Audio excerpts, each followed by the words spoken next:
into something entirely Daí já different. quebra as pernas. Vou tentar imitar a Adriana agora. I agree. I love how he kind of called it a comfort game because it almost is a comfort game with, you know, not the death part maybe. I don't know how comforting that is. But it looks so adorable. And again, the art style for me is what really drew me in. It's almost like that pixelated type of look.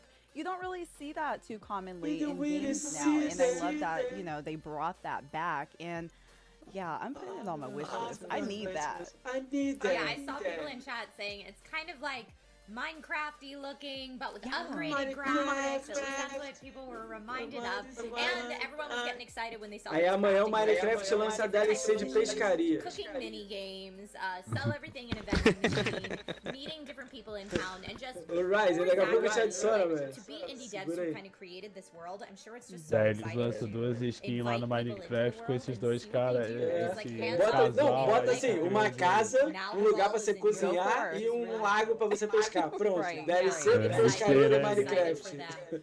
All right, folks, we have to take a quick break, but don't go anywhere. We Quick have more break? exclusive trailers Que coming up. I see intervalo? everyone in Vamos chat. pegar água, Trailers, então. trailers. We'll get there. We have more exclusive trailers coming up, and coming up, interviews with the devs from Soup Pot, Nobody Saves the World, Among Us, and more. See you soon. Among Us, hein? Cara, vai dentro. Ah, então vou no banheiro. Segura aí, galera. Vou no banheiro. Beleza. Pô, Toma conta aí, Bruno. Estão comentando lá assim, né? Caramba, que jogo. Estão zoado falando dos que a peixes gente ainda, pô. fez. É, estão falando, caramba, mas você até dá um tempinho aí pra se recuperar, né? Não que o jogo seja Rapaz. ruim, mas, pô, ficar ali meia hora falando do Agora, jogo. primeira vez que eu vejo um com intervalo assim. É. Pô, ali passou o jogo mais da horinha assim no início, pô. Eu podia ter falado dos outros, né? Saber. Agora partiu geral pra live do Xbox BR.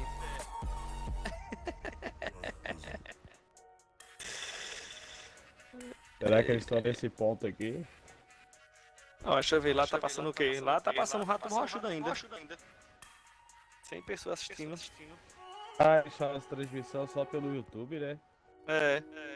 No Twitter eles não estão nem aí.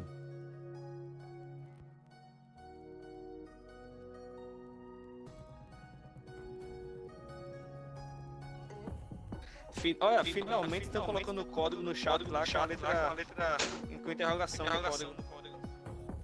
Fechou tudo.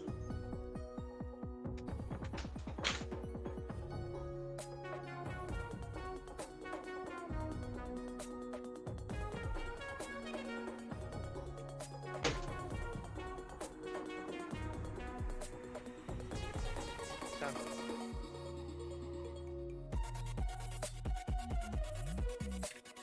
Intervalo, meu filho. Coffee break.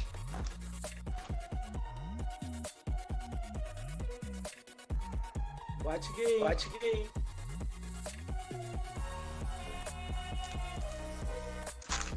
Quem vai o chocolate aí? É um coffee breakzinho aí, né, agora?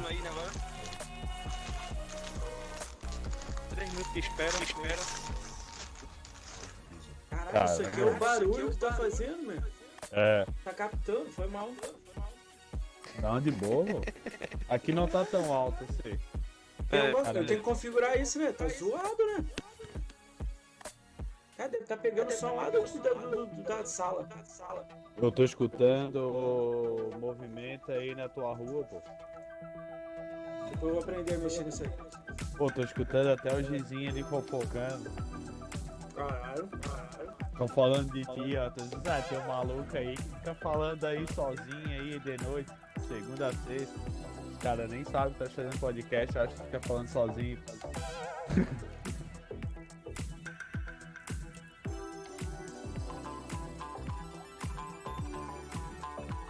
Olha, pô, só tô escutando os carros mesmo. Tá mesmo? Coiseira? Mas é bem baixinho. Tá, bem baixinho. Nada que... Pô, essa abertura aí eu achei da hora, pô. Eu também. Welcome back, everybody, tem to the aquela ID vibe at Xbox Showcase right anos here 80, tá on ligado? Twitch Gaming. My name's Trisha Hirschberger, and I am joined by the fantastic Salve, Stories Tron. of Bay today to tell you about all things going on the indie scene from Xbox. Yes. Oh my gosh. Like we were Vamos ver saying a leva earlier de on in jogo the show, agora, we né? have such an incredible lineup Vamos for ver all como é of que vai you. ser o padrão. Coming up soon, Blind Gamer Steve will sit down with the team behind Soup Pot, and later Vai on começar, we'll be hein? talking to Victoria Vê se tá from melhorando Among aí. Us. I know everyone in the chat is waiting for that interview É, que tá about de the new boa. map that will be dropping in the game on Tô March botando Tá restrição de 30th. do ruído. mesmo jeito. But first, we have more exciting game Agora trailer passou cara reveals de for moto. you. From drifting across Caralho, gorgeous começou, hein? valley-racing Começou, hein? landscapes to surviving the Começou. cold and desolate wilderness, our next announcements are Among coming Us. to the Xbox platform Vou soon. falar com o Let's take a look. desenvolvedor. Tá sabendo não, Cronos? Tá dormindo? Tá dormindo? Ih. Cega Rali. Do sertão. Cega Rali. Pegar isso aí, cara.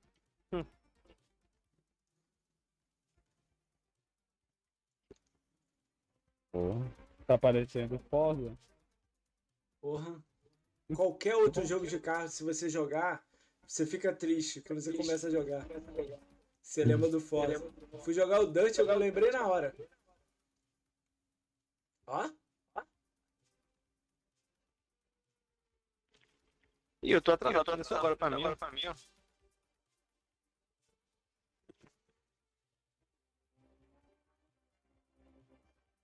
Parece o carro do Initial D ali.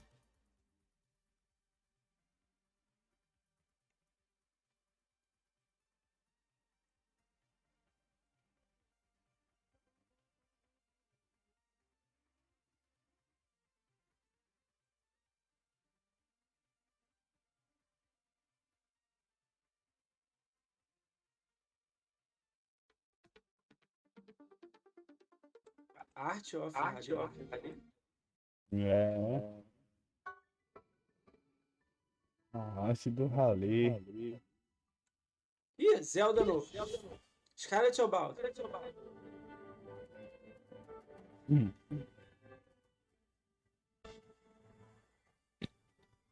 É Battle Royale, pode passar pra indo ali.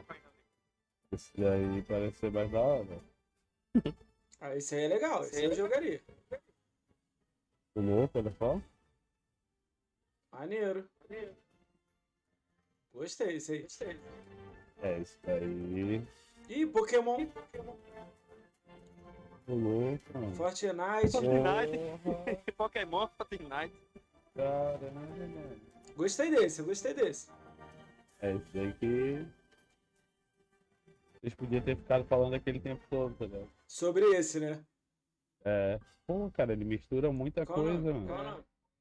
Great Stupid.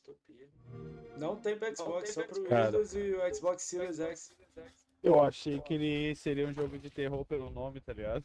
Ih, olha o terror aí. Do beleza.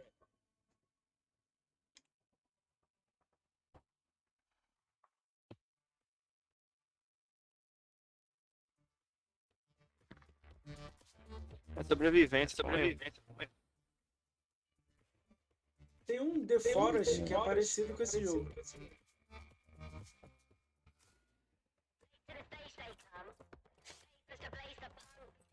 Pô, mais um Battle Royale.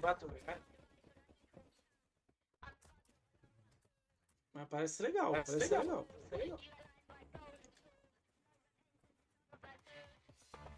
É o PUBG de baixa renda. Olha. Acho que é um pouquinho mais tem mais sobrevivência. Né? Agora o cara procura pra ver, dá pro cara pegar outras coisas. O cara tava pegando madeira lá.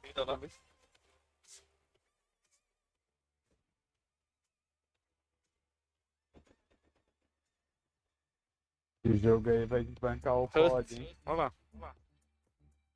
Ele tá 290 e pouco, se eu não me engano. Fallout Ele já tá na loja. 76 de Taubaté, caralho. Os comentários do pastor muito bom. Ó, o Team 17 é bom, hein? Dono do Worms. Overcooked. Esse aí parece Esse ser massa. já vai entrar no Game Pass, já foi avisado, né? Esse já veio na lista lá, semana passada. Ah. Esse jogo aí Bonitinho, né? parece ser da hora.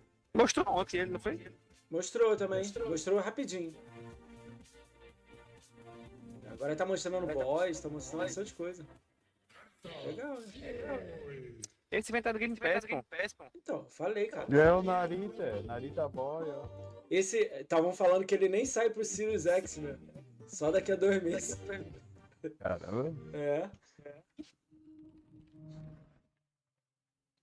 Ih. Hello Neighborhood 3. Será? Eu não entendi qual era esse jogo ainda, esse Halo aí. Também não, meu. Nunca... É o 3. Aí, acertei. This character has one mission. Eu não entendi ainda como é que funciona esse jogo aí. Eu também não entendo nada, mas já tá no 3 pra te ver que loucura. Não, é 2 isso aí? É porque era Hello Neighborhood, Hello Neighbor não sei o que, agora é o Hello Ghost. Neighbor franchise. This is Raven. Era Olá, Everyone keeps to themselves and goes about their lives. Normally, you would too, except a bunch of people have gone missing.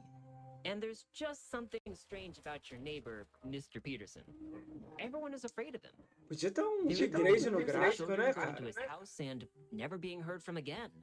Some people say he likes to lock Pois people up in his é, basement. Será que But no one has any proof. vem... So people just try to avoid Mr. Peterson, his odd vou abrir house, o and chocolate. strange sounds coming Deixa eu from tirar his o som, basement at tirar o night. som. You have a feeling that Mr. Ah, de Peterson boa. is behind all of the neighborhood disappearances, Pô, mesmo but no one assim, believes aí, in your ó. ideas and theories. Capturou o jogo pelo And bar. while you normally wouldn't break into someone's house, Eu tô achando que é do... you're the only one who believes something is wrong Apareceu and na has the câmera. guts to uncover the truth. Ah, é verdade, pode ser mesmo. When Por you isso tá break into Mr. um barulho Peterson's assim, house, mais you'll be going ambiente, against an externo. AI that is É. constantly Como é que eu evolving. tiro o som da câmera? Our Tem que goal ver no is to OBS aí a captura de onde provide tá unique capturando. player experiences. This is an experience that is driven by the community. Mr. Peterson's behavior is a Vocês estão combination me of a ouvindo? neural Estão me ouvindo? network and Sim. actions Calma aí, vocês estão me that ouvindo? allow him to constantly learn from his experiences Agora. with everyone who Tá. comes Ainda in. assim, ainda assim. It begins with a collection of Não, player isso aí. activity. Mr. Peterson takes note of player behavior, whether or Eu not não they me pegando hide a bicão. pegar. in a closet, Mas como é que use eu a sei que certain tá escape pegando route, da or certain câmera? objects.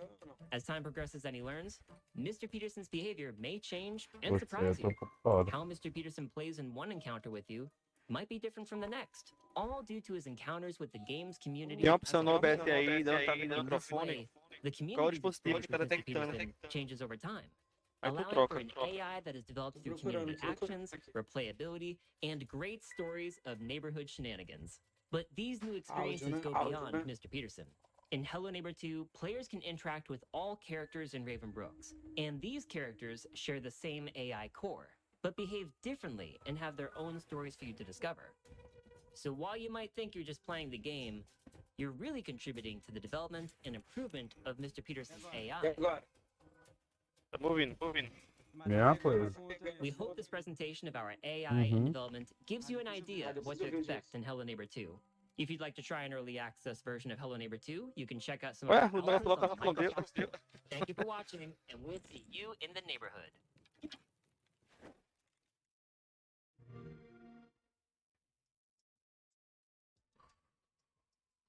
Here we go. Here we go. Oh, Are you a my Hello God. Neighbor fan, Brianna? So I played the Quando first acabar aqui, one, moça, and tem que I fazer was moto aí, kind of pior, né? petrified. Like he was Ah. finding me from every little corner. I remember trying to hide in the rooms, and he was right there waiting for me. So the fact that they're making a second one, and he's even smarter than the first game, I'm nervous. I'm very nervous.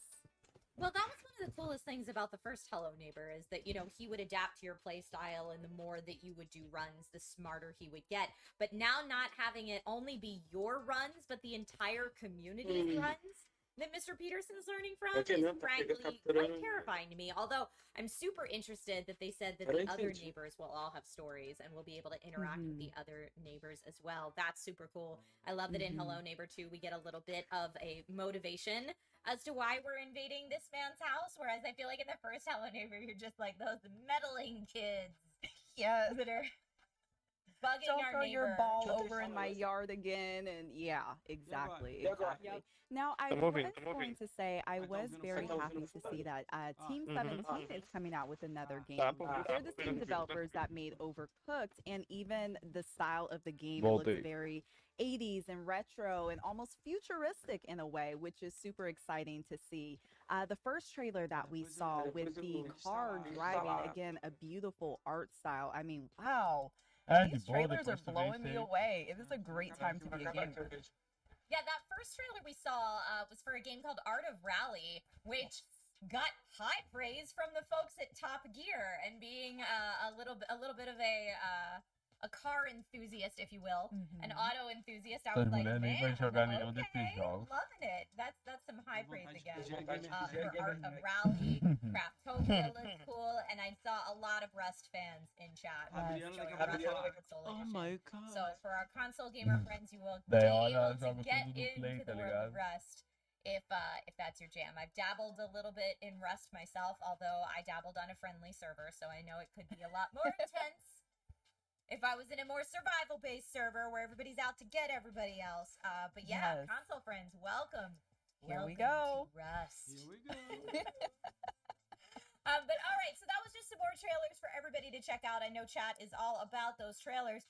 Up next on the show, we have streamer Blind Gamer Steve will chat with the dev team behind the new cooking-inspired game, Soupot. In Soupot, you'll be able to make food with a wide range of locally sourced or supermarket ingredients in traditional kitchens. Discover and learn more than 100 recipes while streaming your cooking on Cookbook, the in-game social media map. Okay, so we've got like a cooking game and a streaming game. Let's just take a look at the trailer. Let's do it. Let's do it. Como fazer um pão. Rapaz, essa música não é meio estranha.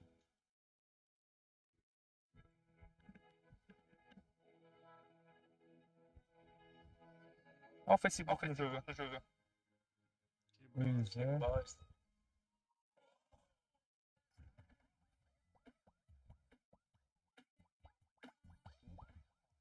É um jogo, cara. Estranho, né? Levou um forte, cara. Que isso?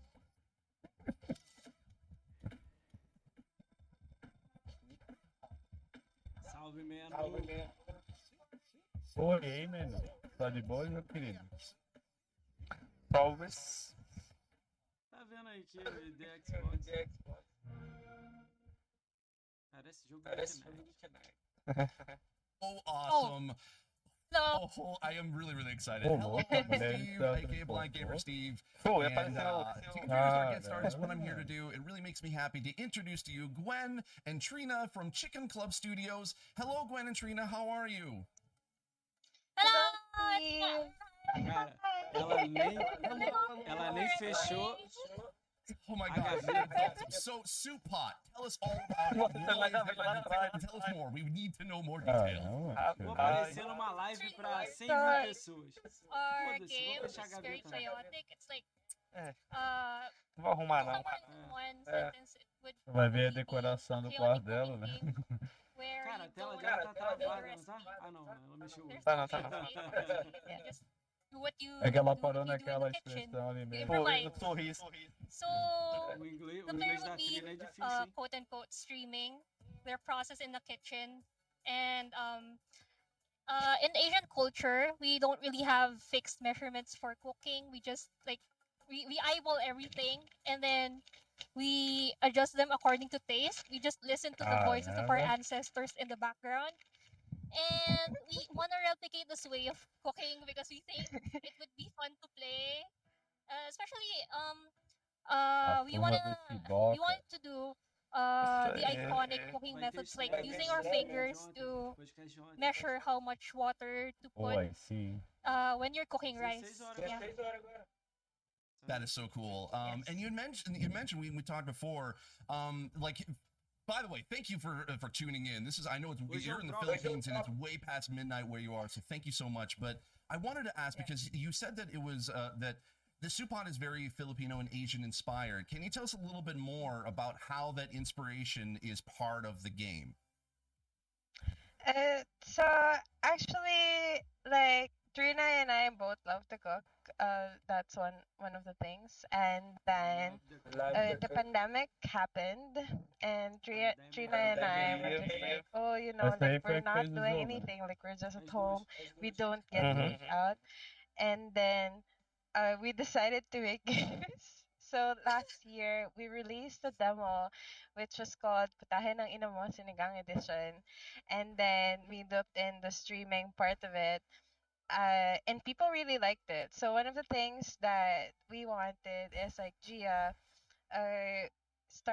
we asked Gia to do sound design where she talks about, she says the ingredients names.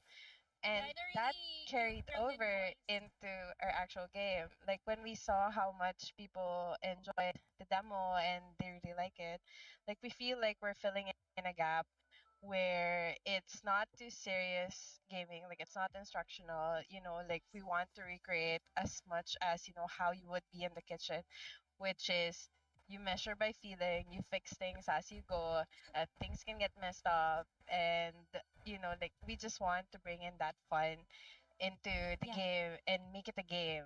Like the fact that when you look at games in general, cooking game is always like a mini game, just like a side thought. And we both love cooking, like we both love food also, so we wanted to put cooking itself as the focus of our game. That is so awesome. Now, we did see actually a little bit in that trailer that there's a social network in this game called Cookbook. Can you tell us a little bit about that and how that ties in to the progression system in the game? So Cookbook itself, we wanted a way to wrap the game, and then it's essentially like fake Facebook where you could look in and then you have like tasty like videos, and you learn. There's also the current news. Yeah, there's also current news, and then essentially like you learn by watching videos of the game, so you also learn techniques like through a combo fighting system that we want. But then there's also an accessibility option where we've made it so that you could actually remap the controls so that you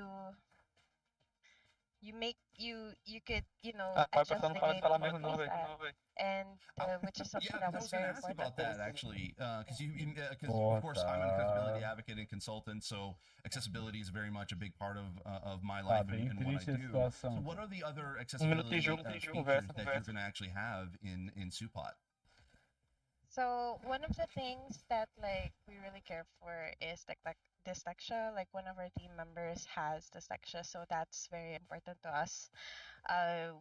That was a very long discussion, you know, whether we put in like QTE or whether and to balance that so that people feel like they're progressing in the game. Another thing is that Trina is designing, you know, colorblind filters so that we make sure that the game is also playable to people who may not see the colors. We've added in like the reactions, like the lines, so that you have like sort of an indicator of what's happening in the kitchen. And then it was semi-incidental that, you know, our sound designer, a descrição do jogo tá assim, like, esse é o they Rush. just really made the game so well, like simples e direto, né? all the audio objetividade, pô. Really helps daí you eu play olho the e game. digo Like assim, you grandes could merda. play it also like by listening. And Also, in also the the ingredients shout their names. yeah, the ingredients shout their names. Esse é o Rush. That is so cool. I can't wait to try that out. Now, Trina, I wanted to ask you because apparently I understand you're the queen of meme over there at Chicken Club. So I heard that you'd said that there's some really creative and meme-driven achievements in this game. Tem que Can you mostrar tell us a little mais bit parada about da what we're hora going aí. to look forward to? And you mentioned to me earlier there's a 5-second rule achievement. Can you tell us a little bit about that? So our achievements aren't skill based. They're basically based on how much fun you have in the kitchen. So we have this thing where if you drop an ingredient on the floor and you decide to pick it back up, basicamente and cozinhar, put it on the pot, the game will record that and mark that as an achievement for the 5-second rule because you're still using the ingredient that fell on the floor. And there's also this. Oh no, I'm spoiling a lot of things. But anyway, Ô, there's Ricão, por que there's tu also não this chama feature essas duas e mais aquele where outro you have casal a podcast? fake neighbor Tá in the background singing Tô fugindo de karaoke, podcast assim, and eu if you quase get durmo, too né? annoyed, you can just throw at them. So they Oh stop my singing. gosh. Aquele maluco Like que that. eu perguntei assim, Yeah. o que você acha da compra da B3? That is so amazing. I love that. Você não tem opinião? By the way, we should probably you should probably mention that there like you got to make sure that you have to turn the stove off, correct? You don't want to like that's going to be an issue. Simples, direto. Só You need faltou to turn dizer your esse é o stove off ranch. if you're not using it because it's gonna Gwen is gonna implement the feature where if you don't turn off the stove, your whole kitchen's gonna burn. Claro que não, eles acham que é legal That's pra awesome. caramba. Now, you had also actually mentioned before that essentially there's Pra going to eles be deve ser uma parada the ability to surreal, have like tá kind of ligado? different types of A food outra from lá like tá rindo locally grown sozinha, farmers aparece and eu. holiday food. Can you tell us a little bit about that?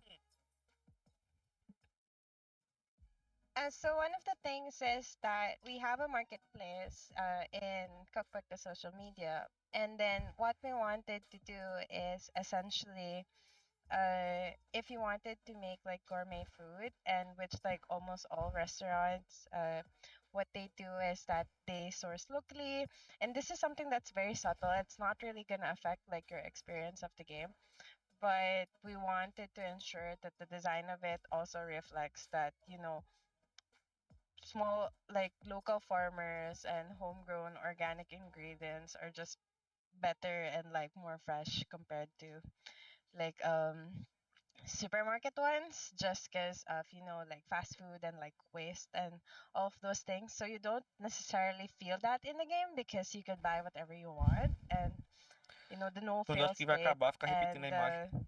the you know quirky insults that Tá both Trina and I trabalhando com grew up with, repetição like isso aí, that cara, is pra how tentar the enfiar o game jogo is. na So I cabeça da feel like galera. it doesn't Só pra ter aqueles push comentários the assim, things that we nossa, esse want, jogo but é you design incrível, the não game vejo in a a hora de way poder that jogá-lo.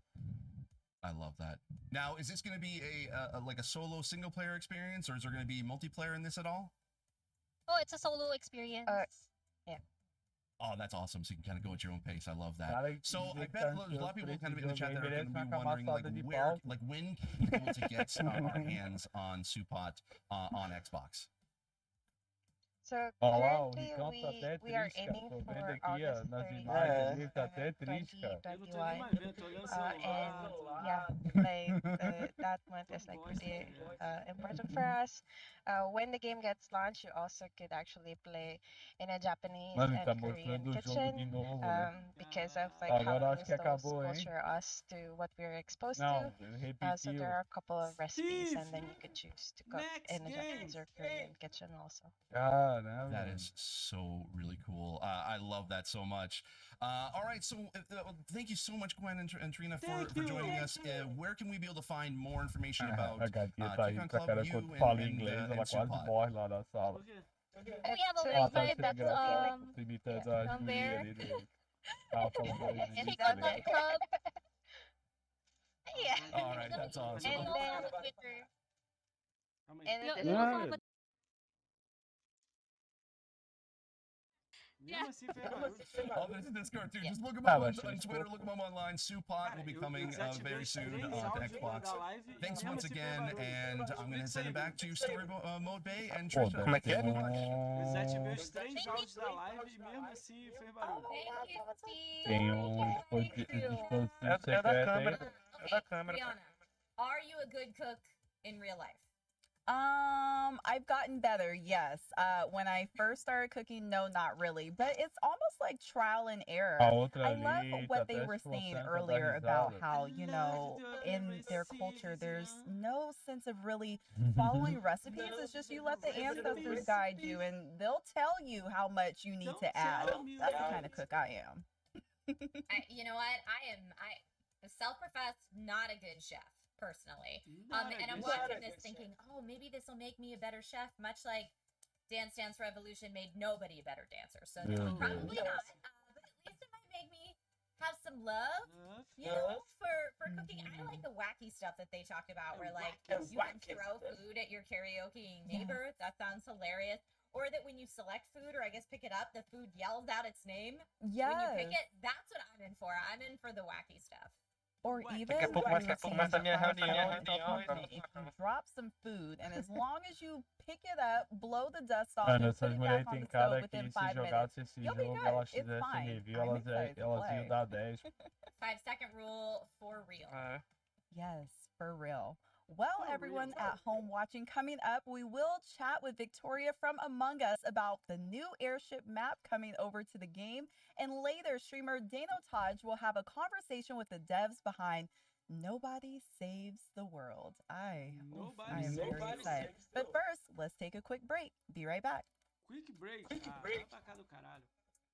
Ô, Bruno, vamos ver se Sério, dá o velho? áudio aqui. Como é que Tu a gente baixou faz? lá, né? Baixei o quê? Vê o WhatsApp lá, mandei pra tu.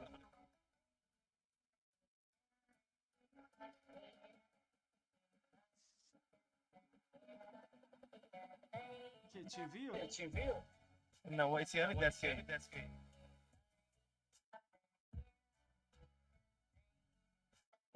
NDS? É. Então eu vou ter que parar aqui a live pra fazer. Segura aí. Não, precisa não, pô. Se eu abrir uma janela a mais, vai trocar a tela ali. Abre o navegador só. Abre a nova aba aí. Tu pode pagar pra tirar o quê? A janela ou a tela? Nesse caso aqui, que a gente tá, eu peguei... A minha câmera tá mutada, tá vendo? No cantinho aqui tá mutada. Só tem minha câmera aqui. Aí o áudio é do PC. Tô pegando todo o áudio do PC jogando, que é o grupo da gente. Não, mas diga assim. No OBS, eu botei um captura de saída de áudio. Isso. Tem áudio do desktop e captura de saída de áudio. Quando eu boto propriedades pra ver de onde que ele tá saindo, tá assim, dispositivo alto-falante. Não tá a câmera, tá ligado? Eu acho que eu tenho que instalar a Logitech e lá ela configura e depois instalar no Discord e ver. Coloca o... Você deixa aqui pra mensagem, bota pra olhar. Não, espera acabar essa moça aqui que a gente faz, né? Vai ficar mais fácil.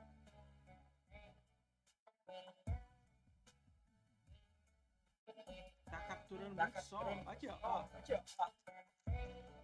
Tô vendo. Pô, parece que tá do seu lado aí,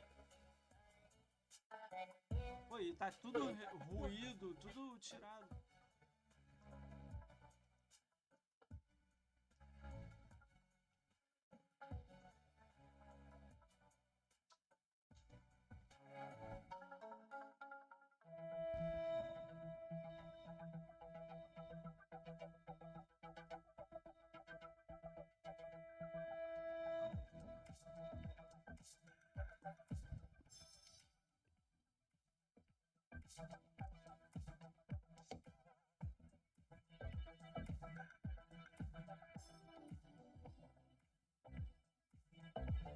Twitter, nego tá falando merda?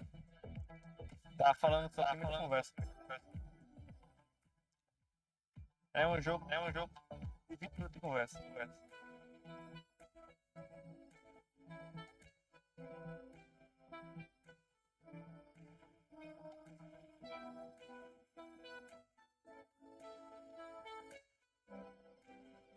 Oh, o Everton botou aqui agora.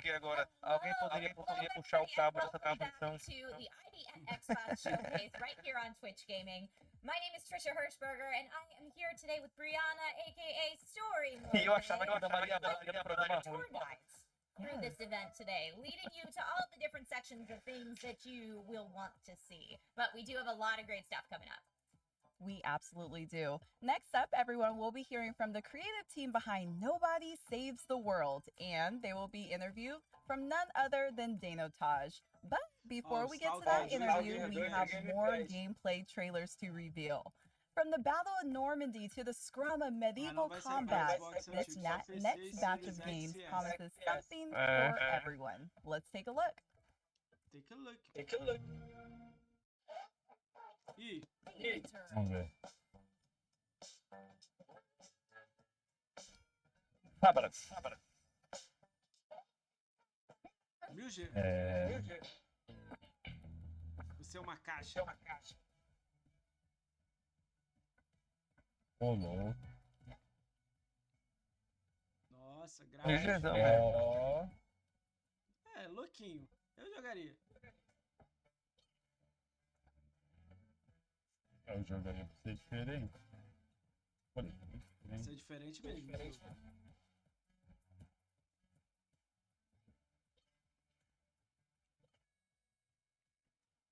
A jogabilidade parece daquele Doom de tipo 2010. Não, 2010 não. 92. Mas com algum gráfico rosadinho. Viajei, né? Tá, viajando. Tô eu aqui olhando. Ele parece ser massa, eu tô com muito sono, mas ele parece ser massa. Olha o boys aí. Caralho, o boys é um cachorro, mano. Já conta caranguejo. Wolf Style dos antigos. É isso aí. Ó. Pegar a minha bunda e jogar na sua garganta. Ô, louco. Nada a ver, né? Ih! Que jogo é esse? BF.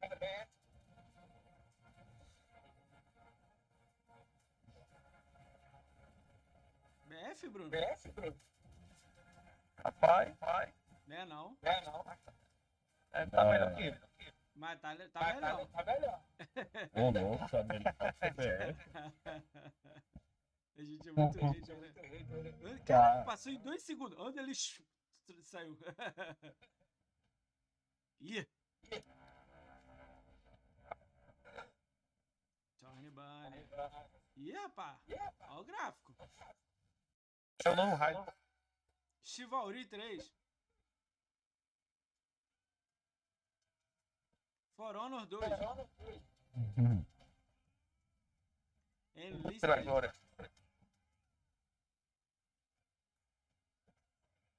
Porra, Battle Royale de espada. É. Só vou jogar de arco. We make our stand here and now.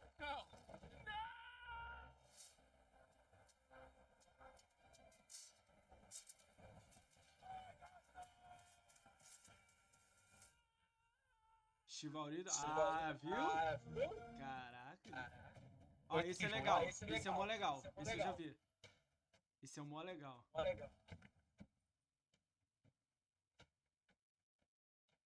Esse aí é o que? O tipo Niflheim 2? É tipo Dark Souls, mas de lado, assim, né? Não é aquele Niflheim. É, parecido com aquele, é. Esse aí parece ser da hora. Esse é maneiro, né?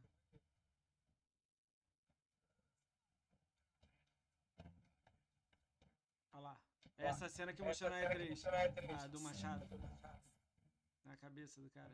Era ser da hora mesmo. Isso é maneiro. Gráfico. A música.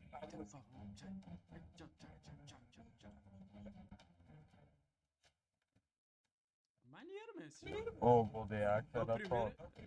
Primeiro que eu gostei pra caramba esse. Tem alguns mais ou menos, mas esse... Caralho, jogou as duas pernas, cara.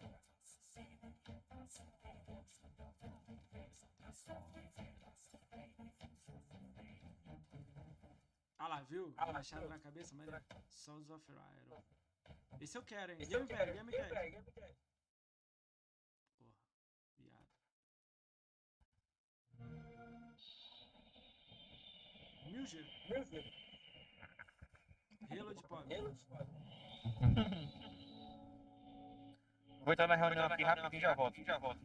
Beleza.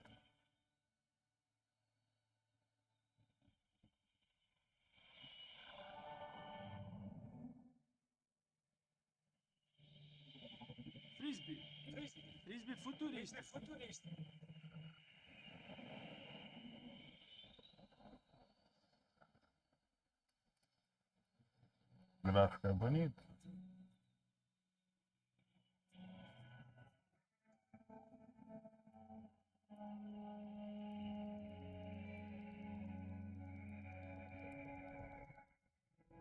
Tem que só entender, né? Ah, tem um bagulho ali atrás.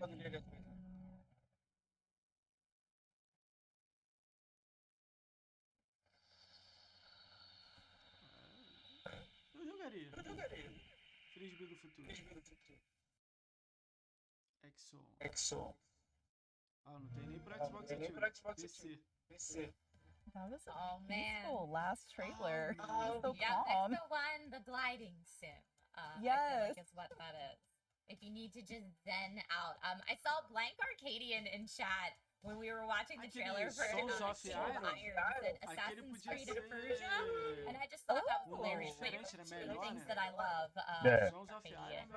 So King of Iron might be right up there as well. Rihanna, did you have any of those trailers that jumped out at you that you were like, yes, I gotta play that? Yeah, that first one, No Demon sería Turf, I think it was called, definitely caught my eye. It's kind of like a 3D platformer, but what I liked about it is they kind of experimented with that 2D style a little bit as well. So yeah, I'm excited about this. Also, what I'm equally as excited about is our very next interview coming up. Up now, streamer Dano Taj is going to connect with the devs behind Nobody Saves the World. From the developers of Guacamelee, oh, I love that name, comes Nobody Saves the World, which is a twist on an action RPG in which you play many different character forms, each with their own unique gameplay mechanics. You get to explore a vast overworld, clearing generated dungeons in an effort to beat back the calamity and save the world. Let's check out the trailer. Agora eu gostei. Rápido, isso. Mais rápido. Tá, mas depois eles voltam e ficam lá. Calamidade.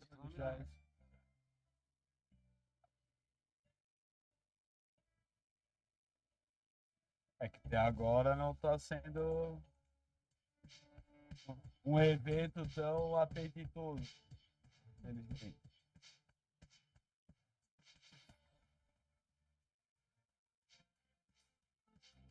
Meu Deus. Você vira um rato. Você vira um rato cientista. Caralho, olha lá, rato mágico. Esse eu vou jogar. Pô, mas esse eu vou esse jogar. é da hora, porque eu acho que ele é roguelike, tá ligado? Caralho, olha lá. Vira uma tartaruga, musculoso. Morte. Ah, esse eu vou jogar. Esse é certeza de jogar. É, do mesmo criador de Guacamelee. Curti. Nobody Save the World. Isso aí. Ô, Ju, Game Pass, porra. Pô, aí sim. Esse daí é da hora. Esse, o Extension. Wow, that trailer was awesome. I've seen that like 3 times now. Aí, agora pode fazer entrevista com os caras. Hello, everybody. I'm joined by the lovely human beings named Grant Smith and Ian Campbell from Drinkbox Games. É, o resto the lovely people ali that é brought you complicado. Guacamelee and Guacamelee 2 now bring you Nobody Saves the World. Hi, guys. Hey, how you doing?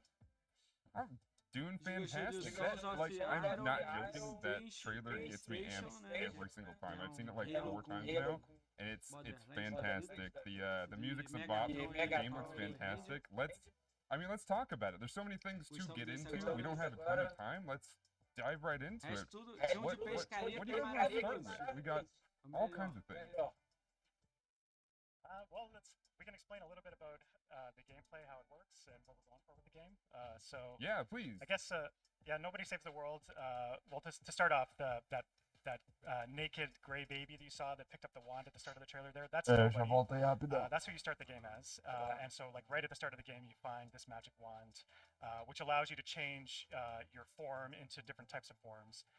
So the game is basically like a top-down RPG, action RPG, but as you're playing, you're progressing through this form tree, and you're unlocking new forms and playing as different forms and experiencing like completely different types of gameplay with each kind of the forms.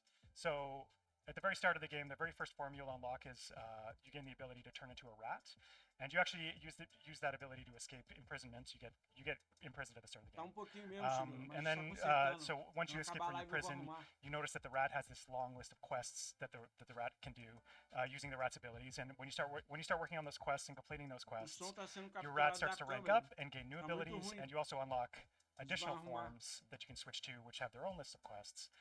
So slowly throughout the game, as you're playing, you're unlocking new character classes, which we call forms, and exploring those different gameplay mechanics with the different forms, unlocking new abilities, unlocking more forms.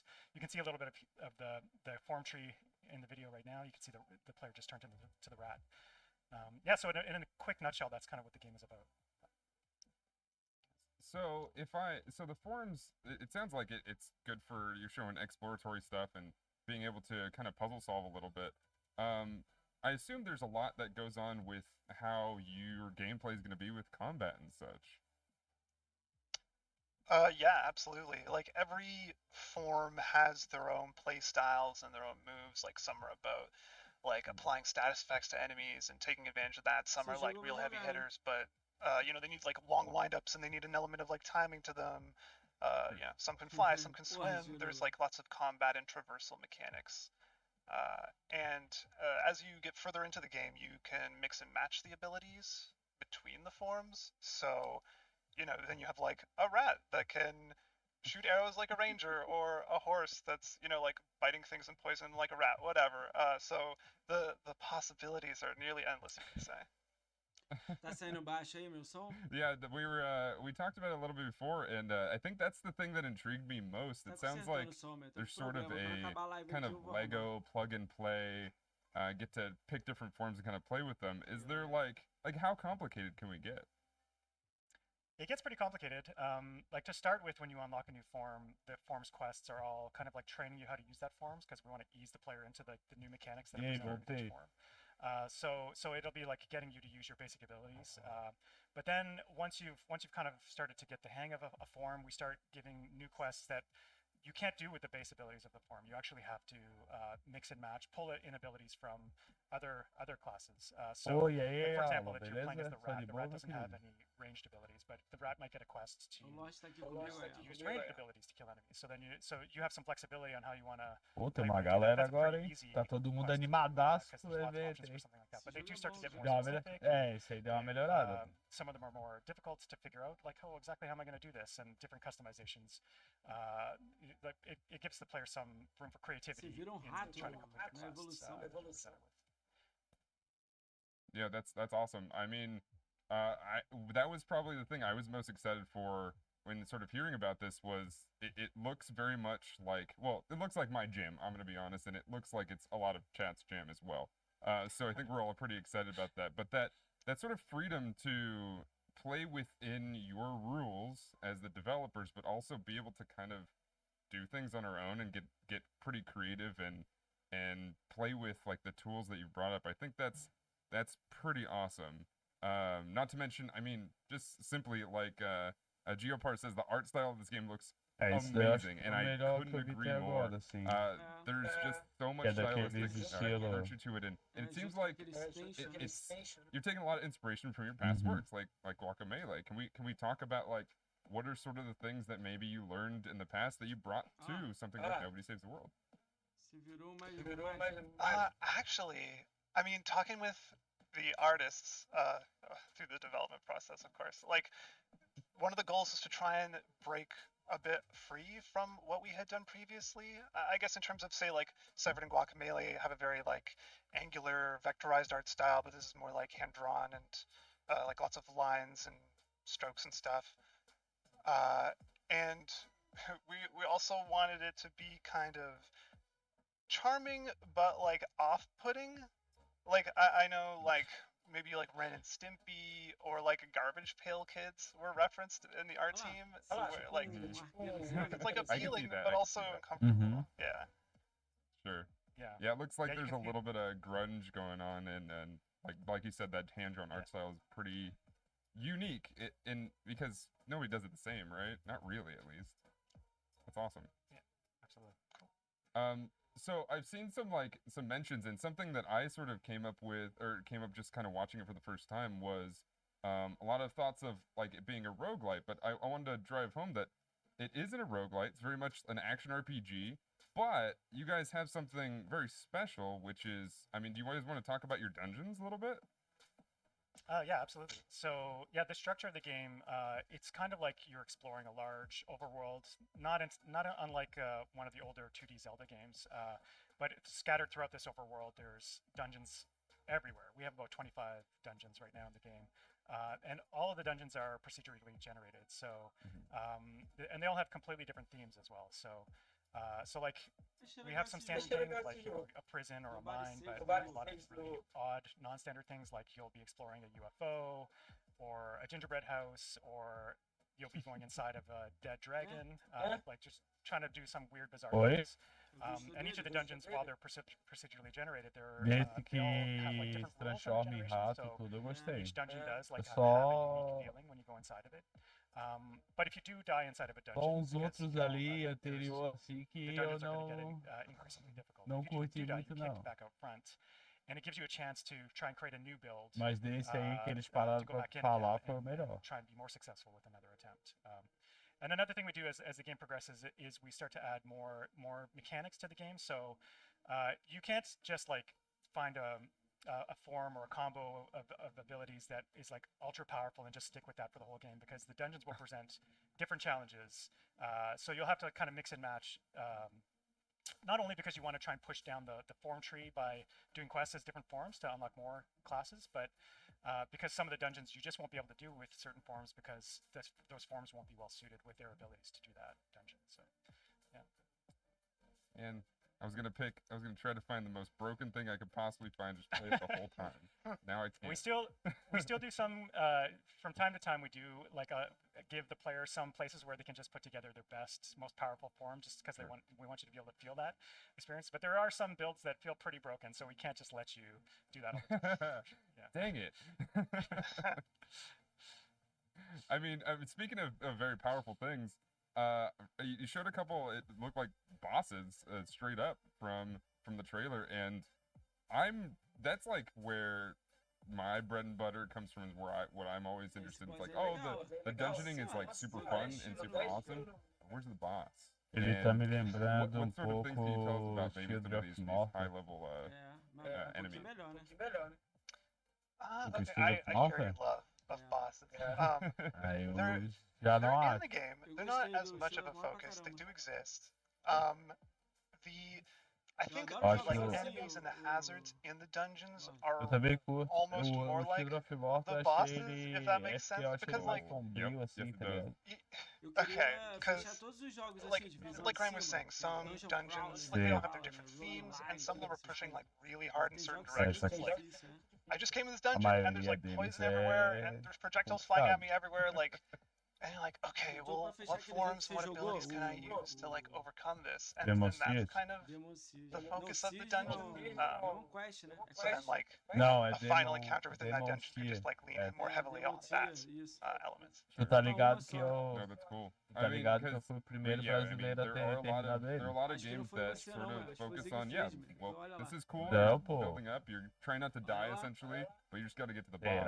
This sounds like it's very much going to be a challenge all the way through, and I mean, am I wrong in saying that you're going to basically, I mean, obviously you're going to be having fun the whole time, but are you going to be restarting pretty often if you're not necessarily like just a savant at what these kinds of games bring to you? I don't think so. We're not trying to go for like ultra hard difficulty, and we don't want players to be like dying too frequently. Although there are some places that are pretty difficult, like there are a few key dungeons that you'll have to do throughout the course of the game that are more difficult, and those are the ones that I was mentioning where we kind of like allow the player more flexibility on what their build is going to be going into those dungeons, because we want them to feel like they're creating like really powerful builds. But no, in most of the dungeons you could probably clear them in like and like I said, there's a lot of dungeons though, and we really want the players to like moving through the world and exploring this vast overworld, meeting its inhabitants, and also jumping into all the dungeons that they're finding, and not just be stuck on a dungeon and looping on a dungeon for too long. That's awesome. Yeah, that sounds like you don't want something to be too frustrating. It's pretty cool. I just like the visuals of looking at the tree and how it kind of pulls together.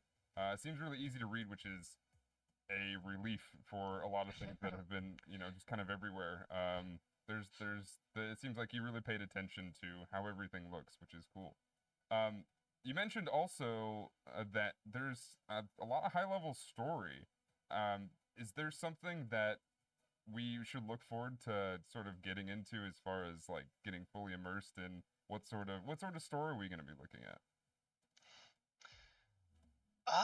It's there's a lot of variety, I would say. I guess that's like a blanket statement about the whole game, is us trying to be like charming and varied as much as possible. But like, understood. I would personally say to look forward to some of the characters you will meet. Like, my favorite is Marty Joe, the hammer curse, who is just like a person cursed to be a walking, talking hammer.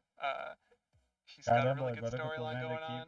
But yeah, there's all kinds of like many strange people in many strange situations that you're going to meet. And actually, it kind of ties into the quests that like have been described a bit already, but the ones we talked about are kind of like combat quests. But the story allows for a whole lot of other quests. Like one of them is to get sat on, or one of them is to like fall in love. And, like, so you're just, you'll always be finding these things as you're going through the world. It's an exciting part. Ligado. That's awesome. No, that's cool. It sounds like there's a lot to look forward to. I mean, just characters in general are fun to sort of get attached to. I'm hoping you don't make us sad with any of these characters. I'm not going to ask you to react to that or anything, but I mean, there was a whole thing going on Twitter. It's like, don't cry, it's just a video game, but look at this game. And I feel like these types of games where you introduce really cool characters have a lot of opportunity to make that happen. So I'm both excited and hopefully I do not get too sad with these things, but it looks really, really awesome. Is there anything that we may have missed that you would like to show off today about Nobody Saves the World? I think we covered most of it. Yeah. Awesome. No, that's fantastic. I'm looking forward to it. Before we fully wrap up, where can we find Nobody Saves the World? Where can we see online and what sort of things should we be following eu me confundi com you can definitely follow us on Twitter, Drinkbox Studios. Tesla versus Lovecraft. We're also on Facebook, Instagram, and isso aí eu fui o 16º do mundo a ter terminado aí. If you want to know more about the game, pelo que eu tô vendo aqui, sim, eu não tô conhecendo nenhuma tag. On Discord, I think it's like eu me confundi com yeah. o Demoche. Oh, fantastic. Pô, engraçado porque no Demoche não Thank you all so much. Thanks to Graham and Ian for joining me. Thank you to everybody for watching this. Please keep this on your list because I would love to see as many people play this as possible so that I have things to talk about with you all. We're going to throw it right back to Story Mode Bay and Trisha. Thank you both for joining me, and thank you all so much for watching. See you guys. Thanks, Dan. Thanks. Thank you so much to Dan Otage and Drinkbox Studios for that interview. Oh my gosh, nobody saves the world. I really like the fact that there's so many generated dungeons, so the gameplay almost doesn't feel repetitive. Trisha, how do you feel about it? I thought it looked awesome. I mean, I was watching chat the whole time during that interview, and I saw Simo Masso in chat says perfect mix of RPG and roguelike, which I thought, yes, that's a good way to describe it. Because I mean, there were a lot of people saying, "Oh, roguelike," and we heard Ian and Graham say, "Well, kind of, but also not really." But yeah, I mean, there's a lot to love here from from kind of the quirky characters and interesting side missions that they talked about. That I do think it's going to have a lot of replayability. I do think this is a world that I know for myself I'm probably going to spend a lot of time in. I think that Nobody Saves the World looks definitely interesting. Do you think it's something you'll probably stream? Yeah, I mean, I definitely want to check it out. And I love what you said too about the replayability, because I feel like there's so many games where you play and it's almost like it's one and done. But no, I want to get my money's worth. I want to play this a couple of times over and feel so excited about each playthrough that I do. So yeah, I'm definitely checking this out. chat at home, what are you guys thinking? Is there a game that you're super excited about that you've seen from the trailers already, or a game that you're looking forward to? I mean, looking at the chat, I have a good feeling about what they're looking forward to. I'm seeing a lot of hype for Stalker. I'm seeing a lot of hype for Among Us. I know what the crowd is feeling like. nem sabia. Oh yeah, but I mean we've got Eu já so nem tava much to get sabendo into disso aí, não. today, so let's go ahead and keep this party rolling. We've had so many great game announcements already today, but next up we have a Eu não number sei of nem titles quem tá no BBB, never pra ser before sincero, revealed. por Dun, aqui. dun, dun. That's right, new game trailers. Let's take a look at those now. Que isso, Lolus, que eu tava comentando, putz, já esquecido desse detalhe. Olha o jogo, Lorde. Eu já gostei, já pelo mapa. Ô, louco, aí sim. 2D, tal. Caramba, mano, ele lembra o... Eu tô lembrando. Não, os personagens assim, parece Final Fantasy. Sabia. Eu ia falar isso. Eu ia falar isso, que tem o traço dos Final Fantasy antigos.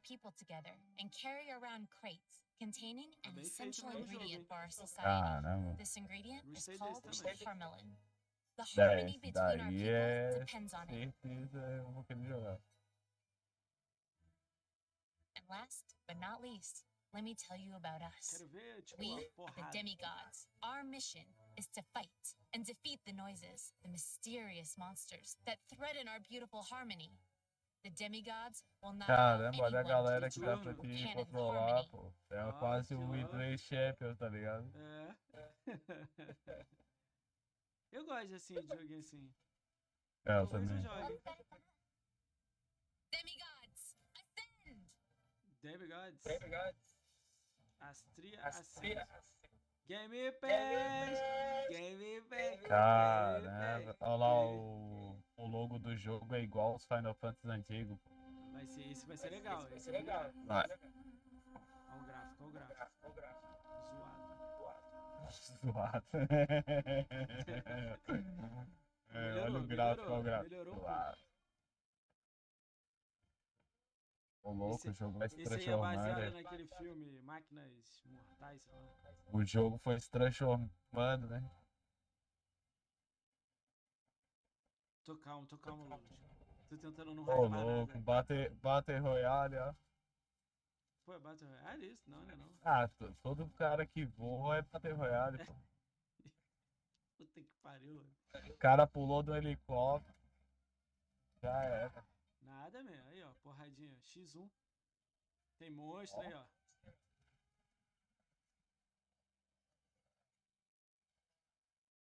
Porra, é essa, mano? É. Parece ser Caralho, olha isso. bem frenético, né? Mad Max. É Mad Max. Pô, na real ele lembra o filme. Pô, esqueci o nome, cara. Tem umas Monster máquinas Hunter. tentando. É, eu tô ligado. Machine, não sei o que é a É. cidade de Londres, né? Sim, me lembrou isso aí, cara. Tá vindo um Mas jogo que bem fora maneiro, da né, curva. Lulu? Cara, eu acho que não tem nem curva, Luz. Tá tipo em outro planeta os jogos mesmo. Tão ruim que tem uns aí, meu. Tomara que me surpreenda, né? The Last Oasis. Você viu o jogo que vai sair ali? O RPG. Só tem por onde, não tem nem pra Series X. É o mesmo criador do Final Fantasy X e do 12. do 12. Ih. Opa! Ó, turno. E aí, ó. Ô, louco, aí a gente gosta, hein?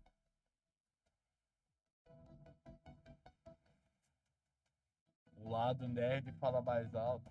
Sim. Eu gosto também. Máquinas Mortais, aí, o Henry falou o nome do filme. Ah, só. É aquele lá da Londres. Eu gosto de jogos assim. Tipo, você vai montando, vai fazendo as Caramba, aqueles bonequinhos ali tava zoado, aqueles com pinico na cabeça. Eu acho que você anda como se fosse uma maneira, quando chega na batalha vira isso aí. Aham. Eu curti, pô, e a customização ali da jogada. Tem tudo. Eu quero saber se ele vai chegar direto no Game Pass. Expectativa, né?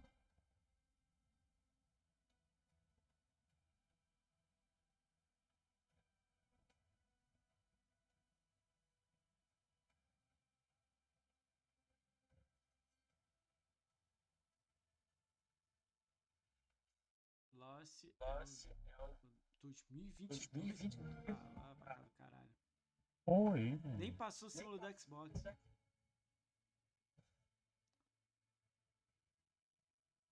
Pô, 2022 é... Que é isso aí? Farm Simulator 2021.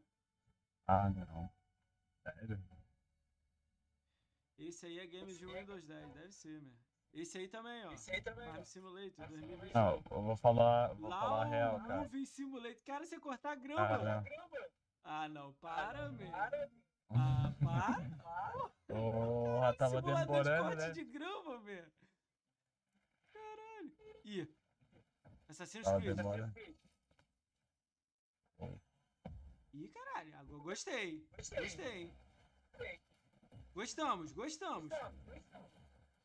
Ó. Isso aí. Mata todo mundo. Caralho. Gostei. Mesmo criador do Super Hot lá. Ih, caralho. Tetris.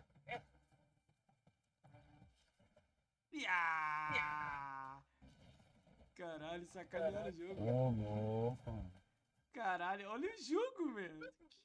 Que é isso, cara? Nunca teve nada disso, meu. Tá saindo jogos diferentes, né? Caralho, muito louco, meu. Imagina a reunião do cara falando sobre esse jogo. Esse eu vou jogar. Olha isso. Gostei. Caramba, Gostamos. mano, dá pra arrochar o jogo todo. Olha ele empurrando. É? E agora com boy, agora eu quero ver. Ah, não, eu não queria ver. Esse eu quero. Esse eu compro. Caralho, cadê? Tem outro, não tem. Da hora, sim. Tem pro Xbox. Mas não vai chegar no Game Pass, não. Esse eu gostei. Esse é massa. So much Last Oasis hype in Pelo menos chat. parece. I loved it.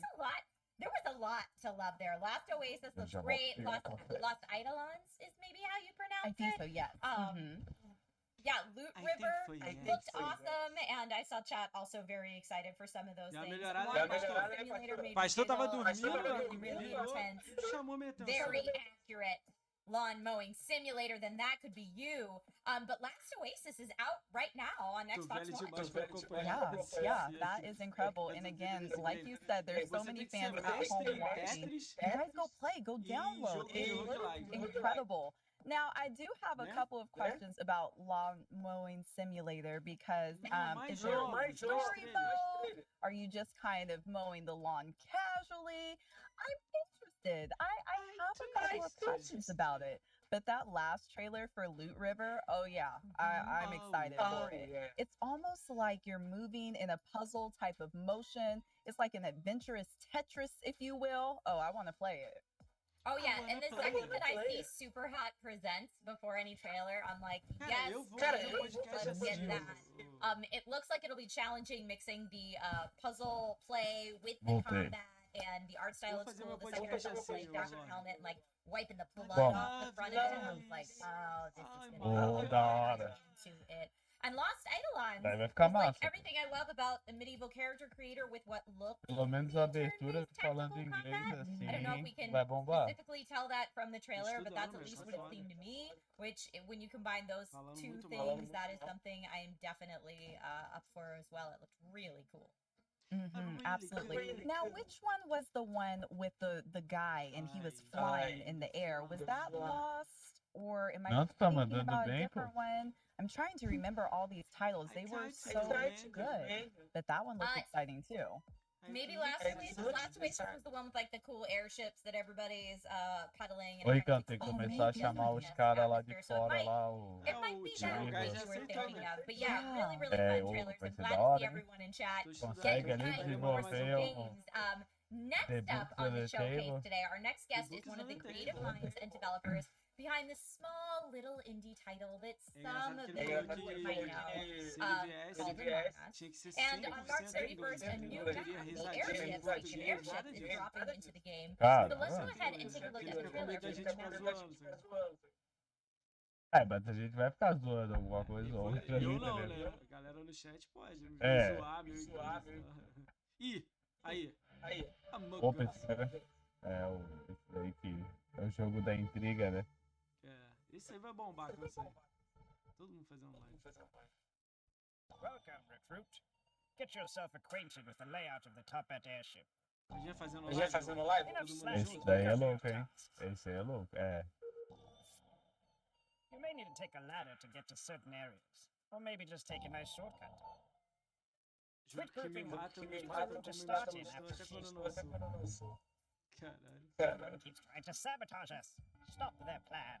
Stop that plan. Keep your eyes peeled. We definitely have reinforcement here. Caralho, o cara matou com raio. É isso mesmo? Pode matar assim com jeitos diferentes? Ué, mas cadê a data? Hello, Victoria. How are you today? Eu nem vi direito, eu vi que I era am great. Thank you for having 2021. me. Of course. Thank you so much for being here. The chat is so hype. Like, they are moving so incredibly fast. I think everyone is beyond. Yes, I think everyone is beyond excited, not only for Among Us, but this new map coming out. What can you tell us about the airship? Yeah, so the airship is actually dropping in like 5 days. Oh my goodness, 5 days. Começou So very 2021, soon. né, Lulu? Yeah, it's going to be our Caramba, biggest mano, map nem vi se ever. ia sair pro Game It's going to come with an account Pass. system. We have some free hats coming with it, as well as some cosmetics that you can Caramba, sem buy. informação There'll be all nenhuma. new tasks. There's going to be ladders and moving platforms. It's going to be hopefully a lot of fun for everyone to play with, and we are really excited for it to finally be out. Pior que a gente viu aquele jogo lá, eu nem sei o nome. For those of us that really like to play imposter or get chosen as imposter, can you tell us what the venting system is like? Is this going to have a fully connected Qual vent jogo? system for that pro Aquele level lá que é play? do Tetris e Oh, o you cara know it. batendo. Oh, I'm so excited. I'm so excited to Putz, see pior how que eu everyone perdi ele também. gets around to Mas eu acho murdering que começa each other. com M. Oh, I cannot wait to, in the best ways, murder my friend. But with that being said, I thought it was really interesting from the trailer that after meetings, you're able to select what room you spawn back in. Yeah, so you know it's going to be a lot of fun. It'll like definitely change up the strategy. And if you spawn in the same room as the imposter and it's just you two, good luck. I mean, whoops. Do you have any pro strats for people encountering a map that has dual level play? Yeah. Just run as fast as you can. Just trust no one. Run as fast as you can. You know, all that kind of fun stuff. Yeah, it's going to be a lot, and we hope like in the future to make bigger lobbies so you can have more players. But that's going to be coming in the future. So. Exciting. Now, I did recently learn that the airship is going to be the biggest map available. Does that mean that there will be new tasks available as well, or new death animations maybe? Yeah, so there's going to be all new tasks available, and there will be Será que vai one new mostrar animation agora? if you buy the additional cosmetic pack that comes with it. As you can see, it's based on Henry Stickmin, which is another game that we made in the past. So there it is. Mano, tá quase It's right sem hand conta man's aquele kill jogo lá animation. da... So we're hoping people have a lot of fun with Aquele it. menininho que eu falei que parece o Ash, tá Oh ligado? man, I'm so. Are you allowed Tá to quase tease what the sem new conta. hats are? Sério? É... You saw o negócio lots tá of it pesado. in the trailer. We'll have some new free hats, such as a unicorn hat, like a little É da heart, hora, né? some Tem uma angry variação. eyebrows, zipper, Bora jogar até em 10 a pessoas. chocolate ice cream hat that is definitely not poop. It's definitely chocolate ice cream. It's definitely not poop. Definitely doesn't look like anything else. Engraçado. Thank you for specifying. But with that being said, do you have any personal favorites about this new map? Honestly, okay, so I know it doesn't, I don't know why I'm so excited about ladders, but I am. It's just like something, it's just so simple, and there's really nothing that special about it, but I just love the like simplicity of ladders. I think that's cool. I'm Simplicity excited or too. complexity for the players. So I wonder, you said this was going to switch up people's strategies. How much are you watching gameplay? Are you watching streamers to say, all right, here's the main strategies that people are running with right now that would consider themselves pro level at Among Us, because there are people out there who are very good at this game.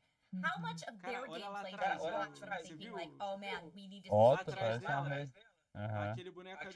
Oh, it really depends. So we do try to keep up, and well, there's a lot. Thankfully, we're very grateful to have a lot of people who play Among Us, so that's really cool. But we do, try to keep up and see who's playing and kind of their strategies and see the kinds of cool things they come up with. Cara, tem jogo aqui within na ourselves, live actually, que like tu é doutor with our e tem game que ficar design cuidando and dos with our own animais, like nunca tinha visto QA isso. and our own play testing, it's really a mix of like our own sensibilities and just years of making games, and also just seeing how the community runs with it.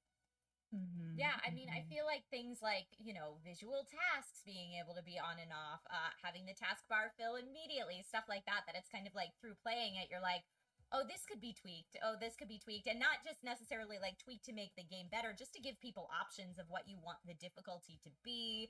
And I'm sure Brianna and Victoria, you can both relate to this, but it's like, if I'm playing Among Us with my family members that don't game very often, my settings are going to be very different than if I'm playing with a bunch of streamer friends that are, 24/7 Among Us players. Opa! Acho que é mentira. Definitely. Eu Yeah, I acho think que é the cool thing, verdade, right, hein? is just to see Eu acho all que é the different verdade. kinds of people that come together to play Among Us, right? It's not, Eu we've vi had alguma coisa classrooms sobre of isso people ontem, tá playing, ligado? we've had families playing. It's been really nice É. to see. That's so cool. É, eu I queria am jogar kind ele. of curious because I have being an imposter on my mind. Are you able to maybe kill someone on a ladder or one of those moving platforms, or is that off limits? Unfortunately, it's off limits, but the fact that you thought of that, I'm like, all right, someone's ready. Someone is just ready to kill on these things. Yeah, I can see it now. Stack kill on the ladder. Ela queria matar alguém jogando da escada. Oh my goodness. Ou Just jogando da flopping on the janela. floor. Aí ela, Like, não, pushing está on fora the do platform. limite. Não vamos fazer isso. If Aí it ela, happens, você tá you pronta know pra that matar. it's done. So I have to ask you, Victoria, how much do you play Among Us on, like, I would say a weekly basis? Are you like, hey man, this is my work, I kind of need a time out in my personal life, or are you just 24/7 in the game? Yeah, because it's my work, I try to separate it. Like, I'll play it for charity and stuff. But the thing is like, I'm actually a great imposter. Like, Forrest, who's our programmer, accurately told me I couldn't get imposter because no one was dying. Like, I was too anxious to kill Não everyone. sei. So I don't really play it in my off time, but for work, obviously I will. Fair enough, fair enough. And speaking of work, I mean, I just have to say, I feel like the team has been incredibly busy within the last year. How is the development team doing? How are you all doing, kind of transitioning into this high demand for the game? Yeah, we are. I mean, one, we're grateful and excited, and we wouldn't trade it for the world or anything. But wow, we are tired and anxious. It's been really like wild to see the reactions to it and just like playing catch up with everything. But with the launch of the new map and with the account system, we're like we've kind of caught up. So we're hoping that we can get more regular updates out and talk more. But it has been a really wild 2020. At this rate. Yeah, Não, I mas é see verdade. Reash45 Porque in eles chat says, ficam thank só you to the devs fazendo a for mesma this coisa game. ali, And I'm sem trying fim, to keep up with you here, chat, but it's going so fast because there is so much hype. to see you, Victoria, and to have you answer questions here live on the stream is just super cool. And to get a preview of this new map, and I'm sorry, I just laughed at that murder ball animation that just happened right there. But yeah, the airship looks super cool. As you mentioned, it's coming in what, 5 days now. If people did want to, if people want to pre-order or get their hands on any of this content, or at least ensure that they will be getting their hands on this content on the 31st, where can people do that? Well, the great thing is, if you've already bought Among Us, whether that's on PC or mobile, it will automatically update. It's a free update. It will be there for you on March 31st. And then in 2021, it will be coming to Xbox consoles. I don't have a specific date for you yet, but that's the news. I'm very excited about it coming to console for sure. 31. And with the console, can you say whether there's cross-platform play as well? Yes, there will be cross-platform play because, you know, you want to play with all your friends. Oh, we love that. We absolutely love that. Victoria, I don't know where time went. Things flew by so fast. We could literally talk to you all day long. But if anyone has any questions or wants to know where to find you, do you have maybe a social platform that you prefer people to reach out on? Totally, yes. So you can find us on Twitter most of the time. So that's twitter.com/AmongUsGame. You can also find us on Discord. Awesome. Well, Victoria, thank you so much for stopping by the ID Xbox Showcase today. Thank you for coming by Twitch Gaming, and hopefully we'll see you soon. Thank you. Thank you for having me, and thank you, chat. Thank you. Oh man, my God.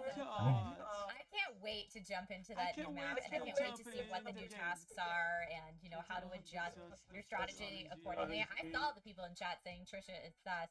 Everybody always thinks I'm the imposter, even when I'm not, and I don't know why. Apparently, I'm super sus all the time. But you know what? I'll take it, and then we'll adjust my strategy accordingly. And what kind of imposter are you, You know, I like to say I'm strategic, but sometimes when that imposter title flashes across the screen, it's like I kind of black out a little bit. Maybe I get a little hungry and crazy with power. And I'm just like, yes, the first person I see, oh yeah, that's who I'm going for. And all my little plan just goes out the window. I panic sometimes. I try my best to have a nice clean kill when you can like get somebody alone and then vent out of their room, but it doesn't always work that way. Ela fala calmo pra caralho. It's the luck of the draw sometimes, but the more clean kills, the better. Alright folks, we have so much more show left today in the ID and Xbox Showcase. Death Door Devs are up next, and then more exclusive gameplay trailers. And again, just a lot more content to show you, so don't go anywhere. Don't go anywhere. 3 minutes. Galera, vai no banheiro, bebe uma água, mas deixa a casa aberta.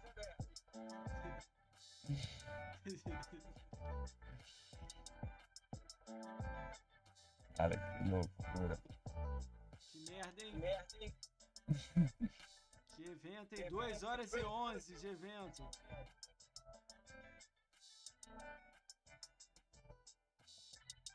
É. Teve coisa boa, mas não foi tanto assim, né?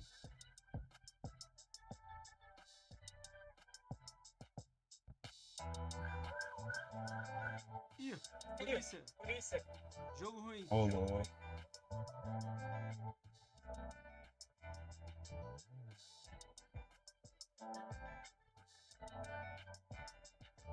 Essa musiquinha de boate gay é foda, né?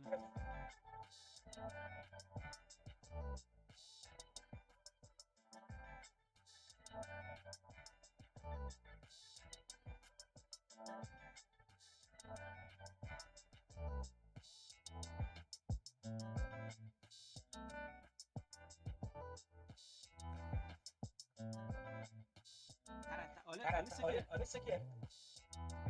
Isso aqui é o barulho do celular batendo na mesa. É. Caralho, tá captando muito som, velho. Tem que dar uma olhada geral nisso mesmo. dá pra escutar, só que não é alto, entendeu? Não, olha só, isso aqui, ó. Você tá ouvindo eu bater na mesa? Tô.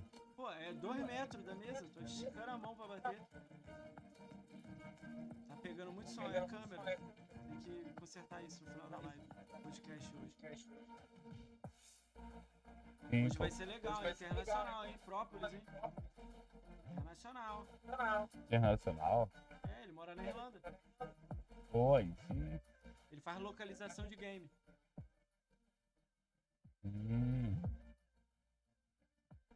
Brabíssimo.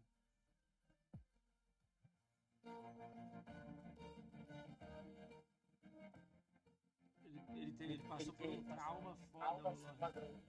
Sério? É, eu não sei muita história muito bem, não. Eu sei que ele sofreu um acidente, aí machucou as pernas, sacou? Aí ele agora anda de cadeira de rodas. Aí o governo da Irlanda lá deu uma cadeira pra ele, o caralho. Uma parada assim louca pra caralho.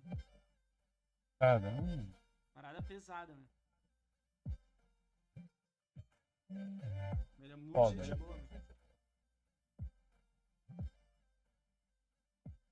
Aí. Ah, o Própolis aí. Chegou agora. O chat aí. E aí, Própolis, beleza?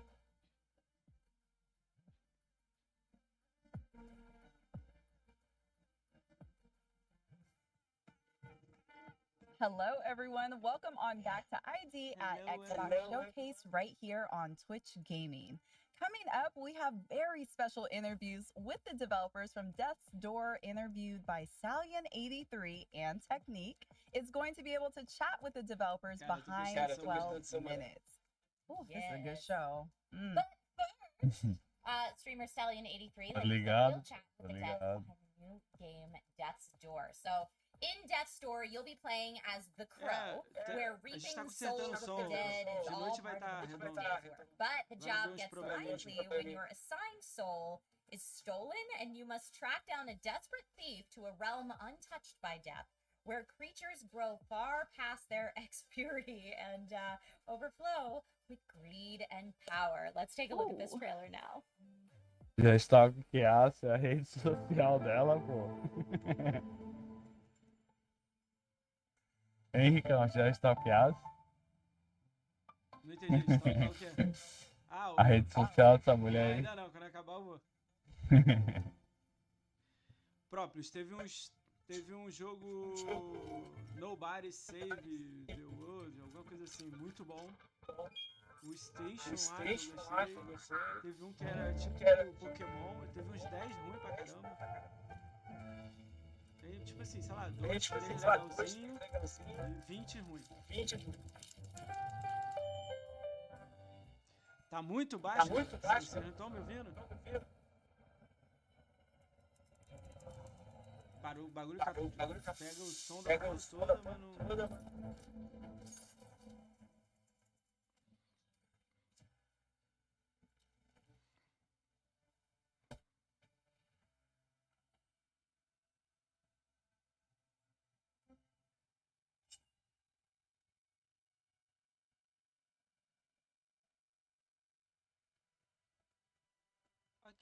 Que louco. Aí, ó, roguelike. Ganha.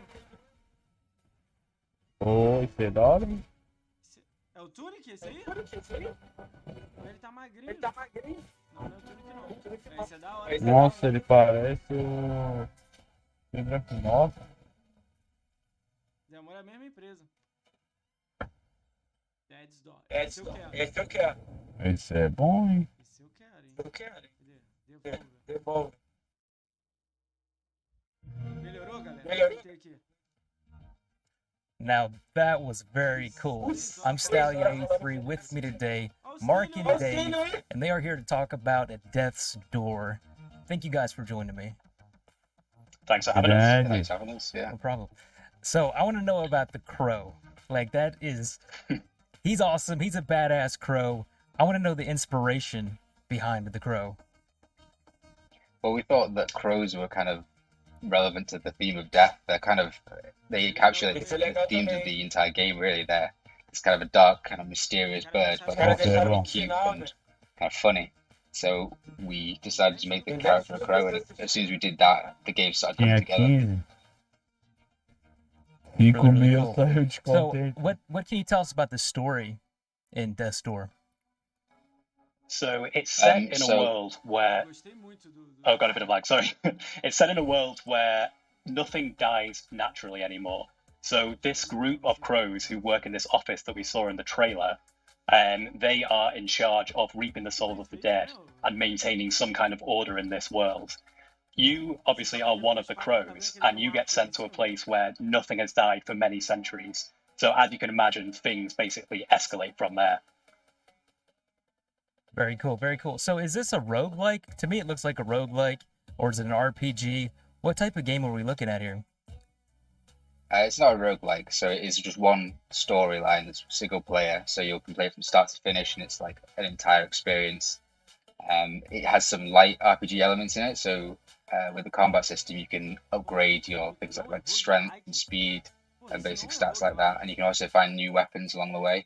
And out in the world, you'll have loads of different secrets to discover as well. So if someone wants to like 100% the game, there's like a lot of juicy secrets in the world for them to try and find. Speaking of like 100%, what are the achievements looking like in this game? I have to ask you that question. It's mandatory. Nice.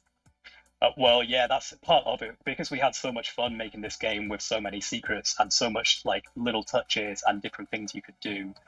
We had a lot of fun coming up with the achievements as well.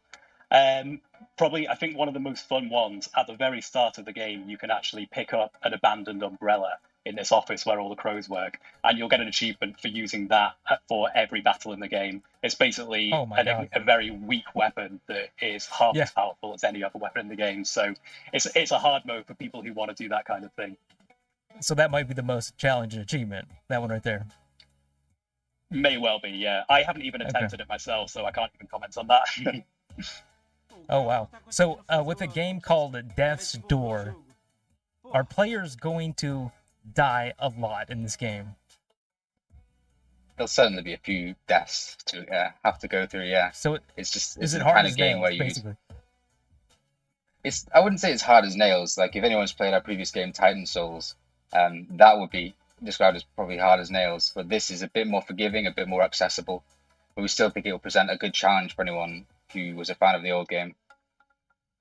Yeah, I think this one is certainly a very intense action game, and it's definitely going to challenge you. But one thing that we wanted to do this time around was create something where if you are hitting a wall with like a really ridiculously hard boss, you don't just have to keep trying over and over again. You will have options you can do, different things you can do to prepare. So you might want to go and get more souls, which lets you upgrade your stats a bit, enhance your play style, or you might want to go and search the world for various secrets. So there's alternate weapons that you might feel more comfortable with, and you can also find upgrades for all the abilities that you have access to. So yeah, we want people to be able to take different approaches and overcome challenges in their own way.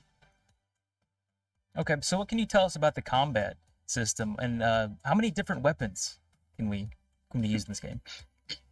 I probably won't say the exact number of weapons, but there's a few to like change up your play style if people want to play with it more fast paced, or maybe they want to use a big heavy weapon.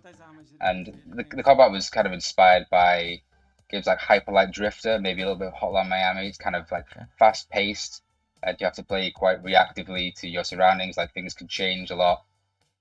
You just have to be on your toes all the time.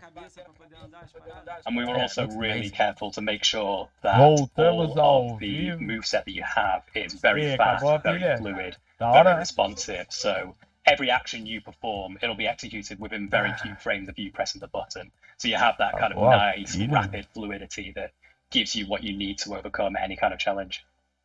Yeah, it looks incredible. Yeah, you want to take the same kind of reactive. Incredible. Sorry, go ahead. Yeah, you want to take the same kind of reactive like interaction, like Titan Souls, like pixel art kind of games, and then bring it to the 3D world as well.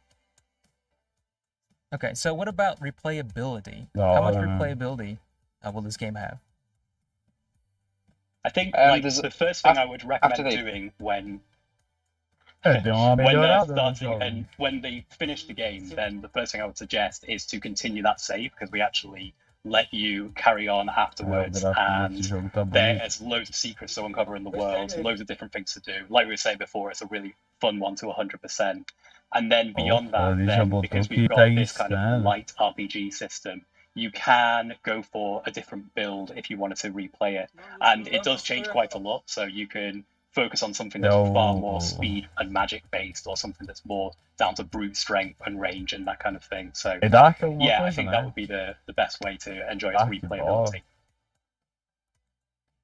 So how many bosses are we looking at? We're looking at, like, what is this right here on screen now? Is that a castle boss? It looks really awesome. Yeah, that's technically a mini boss, actually. I mean, mini is probably not the right word for it, but yeah. So there's a handful of good boss characters in the game. As you progress through, you kind of the core bosses have their own storylines that develop, and you kind of interact with them a few times while you're on your journey. So by the time you get to them, you maybe know a bit of their backstory, and you're going through their area of the world, which is kind of they've left their mark on the world.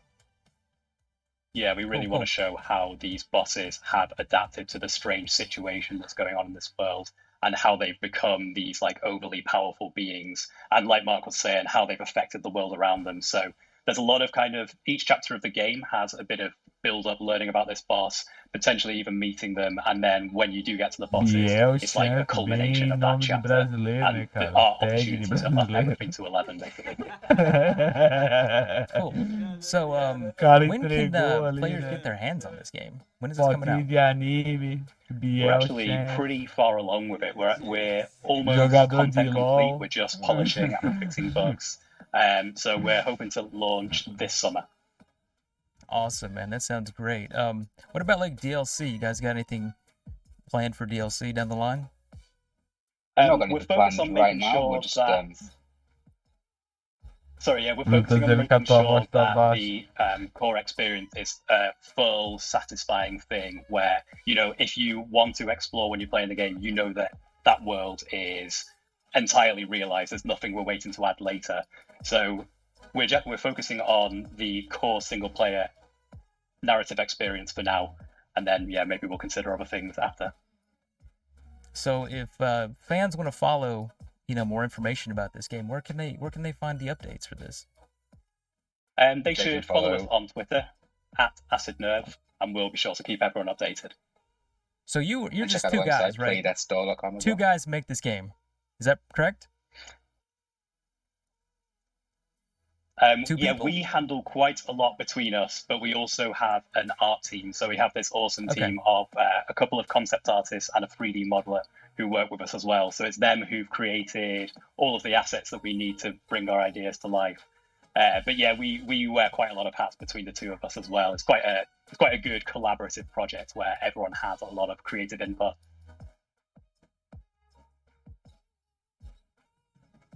Okay, that's awesome. So the noir world, when the trailer starts out, are we gonna be in the game in that, or was that just for the trailer? Is that like the hub or something? Yeah, that acts as a hub world. So as you progress through the game, which is one like consistent open world to explore, you'll find these like keyholes which you can unlock, and they kind of introduce shortcuts back into this hub world. So the actual main world is like this color, overgrown, like interesting place. Then there's the office where the Reapers work, which is kind of a noir, it's kind of depressing, bureaucratic environment. Yeah, in the trailer I saw like tombs floating. What's in the tombs? They were probably the doors. So the doors. Was it a bunch of doors? The place that the crows work, it's called the Hall of Doors. So basically, the way that the crows do their job of reaping souls, they have these doors which can lead them to any place. So that's how it functions as a hub. You can use the doors to travel via shortcuts to back anywhere else in the world where you were before. Esse jogo vai ser Game Pass. Okay, well, thank you guys for your time. I appreciate it, and we're kicking it back. Thank you guys so much. Thanks very much for having us. Thanks. Death's Door. Oh, these look good. Now, I do want to say first, shout out to all of the developers, but especially these smaller studios. My goodness. I mean, they were even saying between the two of them how many different hats and how many different roles and responsibilities they have to create these amazing games. So shout out to all of you, because oh my gosh, I can only imagine how hard of a job that is. So much, yeah. Just a team of two. Way to go, Mark and David. Love to see it. And chat was really loving this one. I was trying to pull comments out as we go. I saw Monkey Dwellis is for real, instant buy. I am Orvana's. I'm sorry if I said your name wrong. Said Dev made a really great game. Love the dark mood. GG. Mas they fala igual tons ela. of love in chat for the black and white atmosphere when we saw kind of the black and white atmospheric scenes. And I definitely want to know more about this world that they're fleshing out. I think it really, really looks cool. I even saw some people in chat saying potential future game of the year. So definitely loving that. Again, way to go, team of two, Mark and David. Yes, for sure. Up next, everyone. Oh, I'm excited about this. Have you ever wondered what it would be like battling dinosaurs with guns? Or are you hoping to learn what kind of weapons you'll get to use in Stalker 2? Our next batch of trailers will provide many exciting updates to games we're all dying to play. I see you guys in the chat moving. Let's take a look at some more new gameplay trailers. Here we go.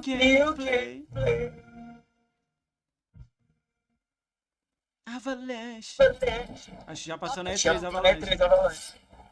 Acho que já passou na E3. Ó, estamos, hein? É o do dinossauro? Viu? Ô, louco. É o Left 4 Dead de dinossauro.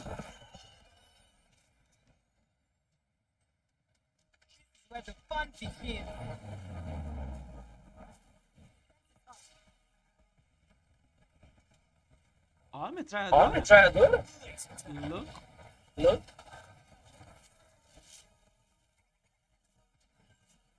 Cara, eu tô achando que esse jogo é tipo assim, 10 contra 10 e tem uma porrada de dinossauro no mapa. Eu já tô começando a achar que é isso. Sequence. Será? Game Pass, 28 de abril. Ué? Ó. Mês que vem. Game Pass. Aí sim. Isso aí é gráfico.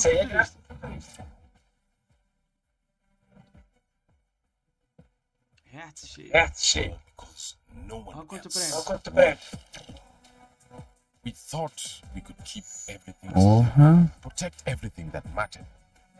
Você gosta disso, né? Monta o time. A gente gosta. Gostamos. Eu gosto de jogo assim. Só que esse aí o gráfico muito estranho. Neither of them gave a damn about the beings that power our way of life. Caralho, é um Civilization com um jogo de turno. Trespassers are the same. Murdering living creatures for a tiny piece of horror.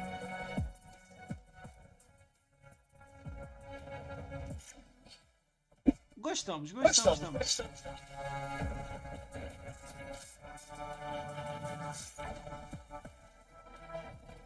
Caramba, as magias. Não tá no Game Pass. Final do ano. Ah, tem 2 horas e meia. 2 horas e 46. De evento. Salvo de rinoceronte. É isso aí. Sunsoft present the final piece of a trilogy. A metal attacker embarks on a brand new adventure. Power Ranger. The side view and top-down action is more intense than ever before. Pô, pensei que era negócio, outro. Mas ó, tem o roguelike também. It's about to begin. What new threats await him in a new dimension? É nave, é carrinho, Parece Mega Man. Pinnacle of equal blasting action. Blaster Blaster 03. Já tem o 1 e o 2, tá lutando o terceiro. Blaster Master History of Bulls. July 29, 2021. NT Creates. Bora. Hi, my name is Zach, and I'm in charge of PR at GSC Game World. Stalker. We made the original Stalker trilogy, and now we are developing Stalker 2. The 23rd of March marked the anniversary of the first game in the series, Stalker Shadow of Chernobyl. Celebrating the date, last year we released the first in-engine screenshot, followed by the first trailer and the gameplay teaser. That was our way to celebrate 25 years of making games here at GC Game World. Tem que ver depois. This year we have an anniversary gift for Ô, our fans Márcio, eu as vou well. ter que sair aí, pô. It's an Tô update quase on morrendo aqui Stalker de 2. sono. It's not as big Beleza? as the trailer just yet, but Valeu, galera. you will enjoy Um abraço, até it. mais. Let's start with something familiar, yet completely renewed. Falou aí, galera. Até mais, um abraço. Loja não aguentou não, galera. Here is the first look at the updated costumes. The zone is a dangerous place, so it's filled with different factions. The freedom and the duty are two iconic opposing forces. First ones see the zone as a free, ever-growing state, while the second ones would eagerly sacrifice their lives to prevent its spreading. These ideologies will never meet the agreement. As you may have guessed, you will see them in the sequel. The recognizable design for each faction has been enriched with details. If you look closely, you can see scuffs, scratches, and sticking out threads. Please keep in mind, the models are still work in progress. The time has passed, and the new forces emerged in the zone. You can expect to see more factions in Stalker 2. Let's move on. The reception of Stalker 2 has been extremely positive so far, and we are truly grateful for that. Thank you for your passion and your interest. Stalker 2 is a shooter game, and you can't imagine it without the guns, right? Here are a couple of guns you will see in the game. The arsenal will include more than 30 different weapons. Of course, there will be lots of modifications for each gun. O cara fazendo detalhe da arma. Você é louco, olha isso, cara.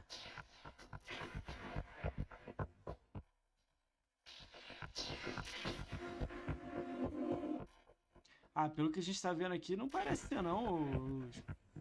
Só, o meu medo é 2032. Olha isso aí.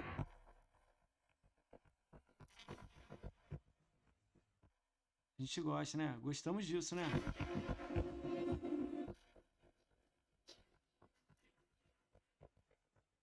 Olha o detalhe. Caralho, enferrujada, usada, né? Ela é muito louca. Vou mostrar umas pistolinhas agora. Fuzil.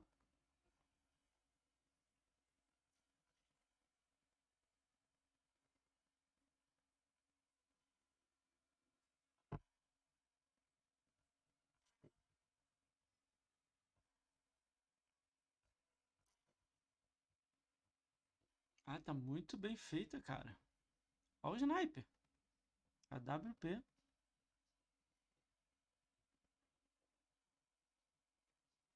Você quer apostar que amanhã vai ter sonista falando da arma?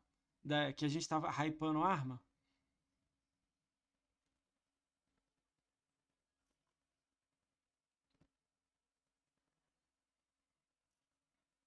Certeza amanhã. Pode ler. Stalker 2, o Henry.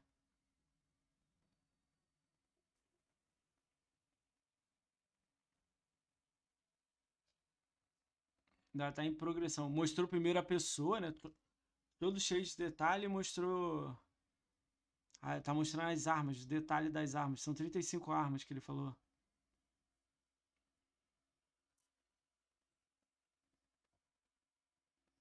Caralho, lança granada e o caramba, né?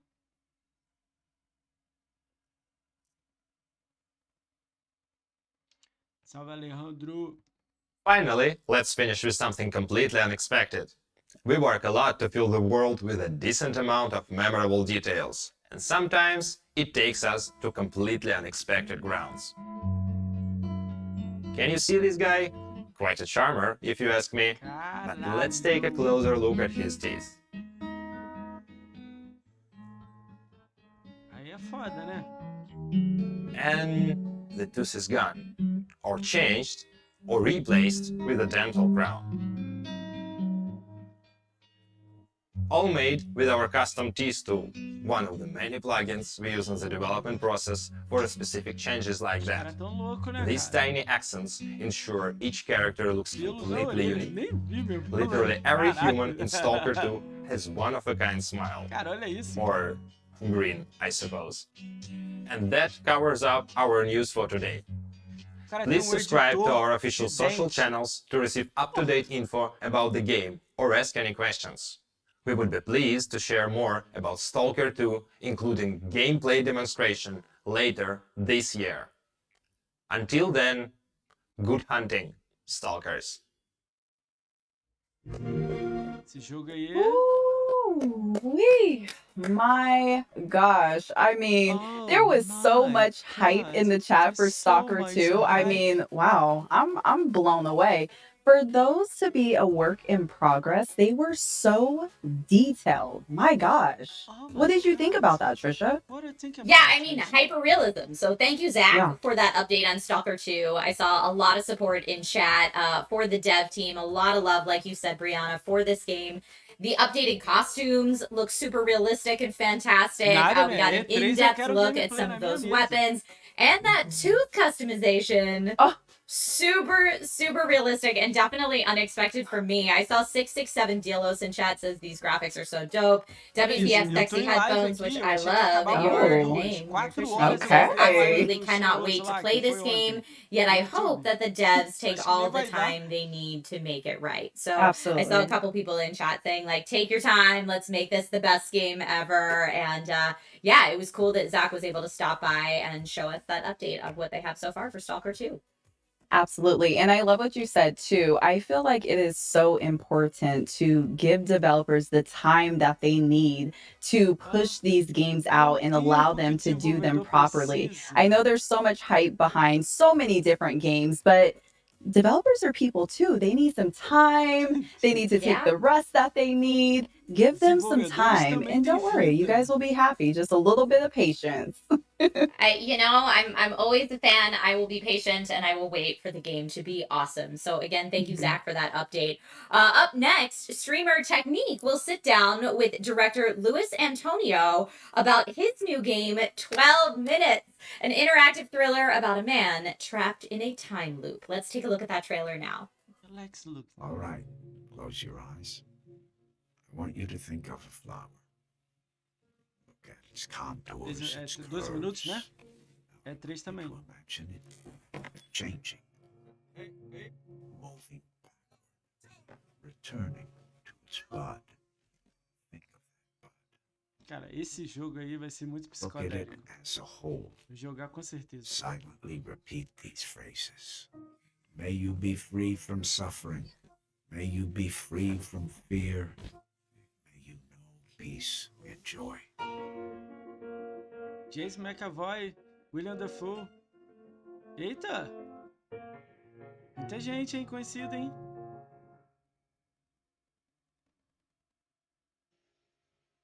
Sem Game Pass. Hello, everyone, and welcome back. And imagine being stuck in a thriller-themed 12-minute time loop over and over again to figure out what's going on in your life. Well, today I have the pleasure to bring in Luis, the director of 12 Minutes, joining me here as Technique, as you guys know. Luis, this game, when I first saw it at E3, I was just like, what is this? And what's happening? Because it reminded me of an old movie called Butterfly Effect a long time ago. I remember seeing it when I was younger, and it blew my mind. Can you introduce yourself and tell the chat a little bit about yourself and about this game, 12 Minutes? Hey, Technique. Yeah, definitely. So 12 Minutes is it's an interactive thriller about a man trapped in a time loop. The whole game happens inside an apartment. You come home from work, you're having an evening with your wife, then this guy shows up. He accuses your wife of murder, and then he attacks you, you pass out, and then you go back to the start of the evening. And then you have to use the knowledge that you accumulate every loop to try to change the outcome and hopefully break the loop. It all happens inside the apartment. it's all in real time, and the game doesn't really tell you what to do. Right? So it's kind of up to you to decide what to do based on what you experience. I love that. It seems there's so many setups for failures and maybe one success. But before we get into all the complications of the game, we have to know, and I'm pretty sure you got hit with this question, when is the game going to be ready? Because we are ready to get our hands on this and experience 12 minutes and find out how to overcome this loop. So the game, we're at the final stage, like final stages. We're doing QA, polishing, a lot of playtesting, making sure that the game is really smooth, finalizing the music. It's gonna come out soon, very, very soon. Definitely this year. The exact date we don't know yet, but once we do, we're gonna announce it, and it's happening. It's definitely happening. We believe you. I can see the progress over the years for sure. But we can't talk about the game without going into a little bit more detail about this is a cinematic thriller, so to speak, and it's very interactive. So the most important key components of this is your cast and the voiceovers and the narrator. Could you go in a little bit more detail about that? Yeah, so the whole experience, because the game never really tells you what you should be doing, it's a bit about how you interpret what's happening. And so it's a very personal, intimate environment where it's you with these two other characters, and yeah, so the voice acting is there to really help. Like you gotta connect with these characters and care about what's happening in order to be able to follow the story and see where it leads. That's a very, very important factor, is connecting with the characters and finding some kind of relatability to feel the emotion that your main character feels, or main characters, I should say. And talking about relatability, everything happens into an apartment, so the control aspect of this game has to be very important. So what kind of controls can we look forward to, the accessibility of controls in the system? So for 12 minutes, I wanted to... it's kind of a point and click game, but a bit cleaner than the old ones where you never quite know what's going to happen. You have objects in the apartment, like on the trailer you can see he picked up a knife, there could be a mug, there's the plates. So anything you can pick up, you can combine with other characters or with yourself. And then there's things you can like open the door, close the door. And it might seem that it's not that many interactions, but each one, the characters react to everything you do. So very quickly it branches out into many possibilities. Oh, that's amazing. Yeah, I saw a tiny bit of the gameplay through the trailer. It seemed like the stuff that you do pick up everything has a consequence, it seems, and it's kind of like a risk reward system. Like eating dinner. What if you pick up a knife and you try to go after the guy that comes in the apartment? You might have a consequence of that. That's really, really cool. I would love to dig more into the story narrative and the characters. Now, you have I'm guessing that's her husband that comes home to see his wife, and they're going to have a nice dinner, and somebody's going to come by at some point and accuse her of murder.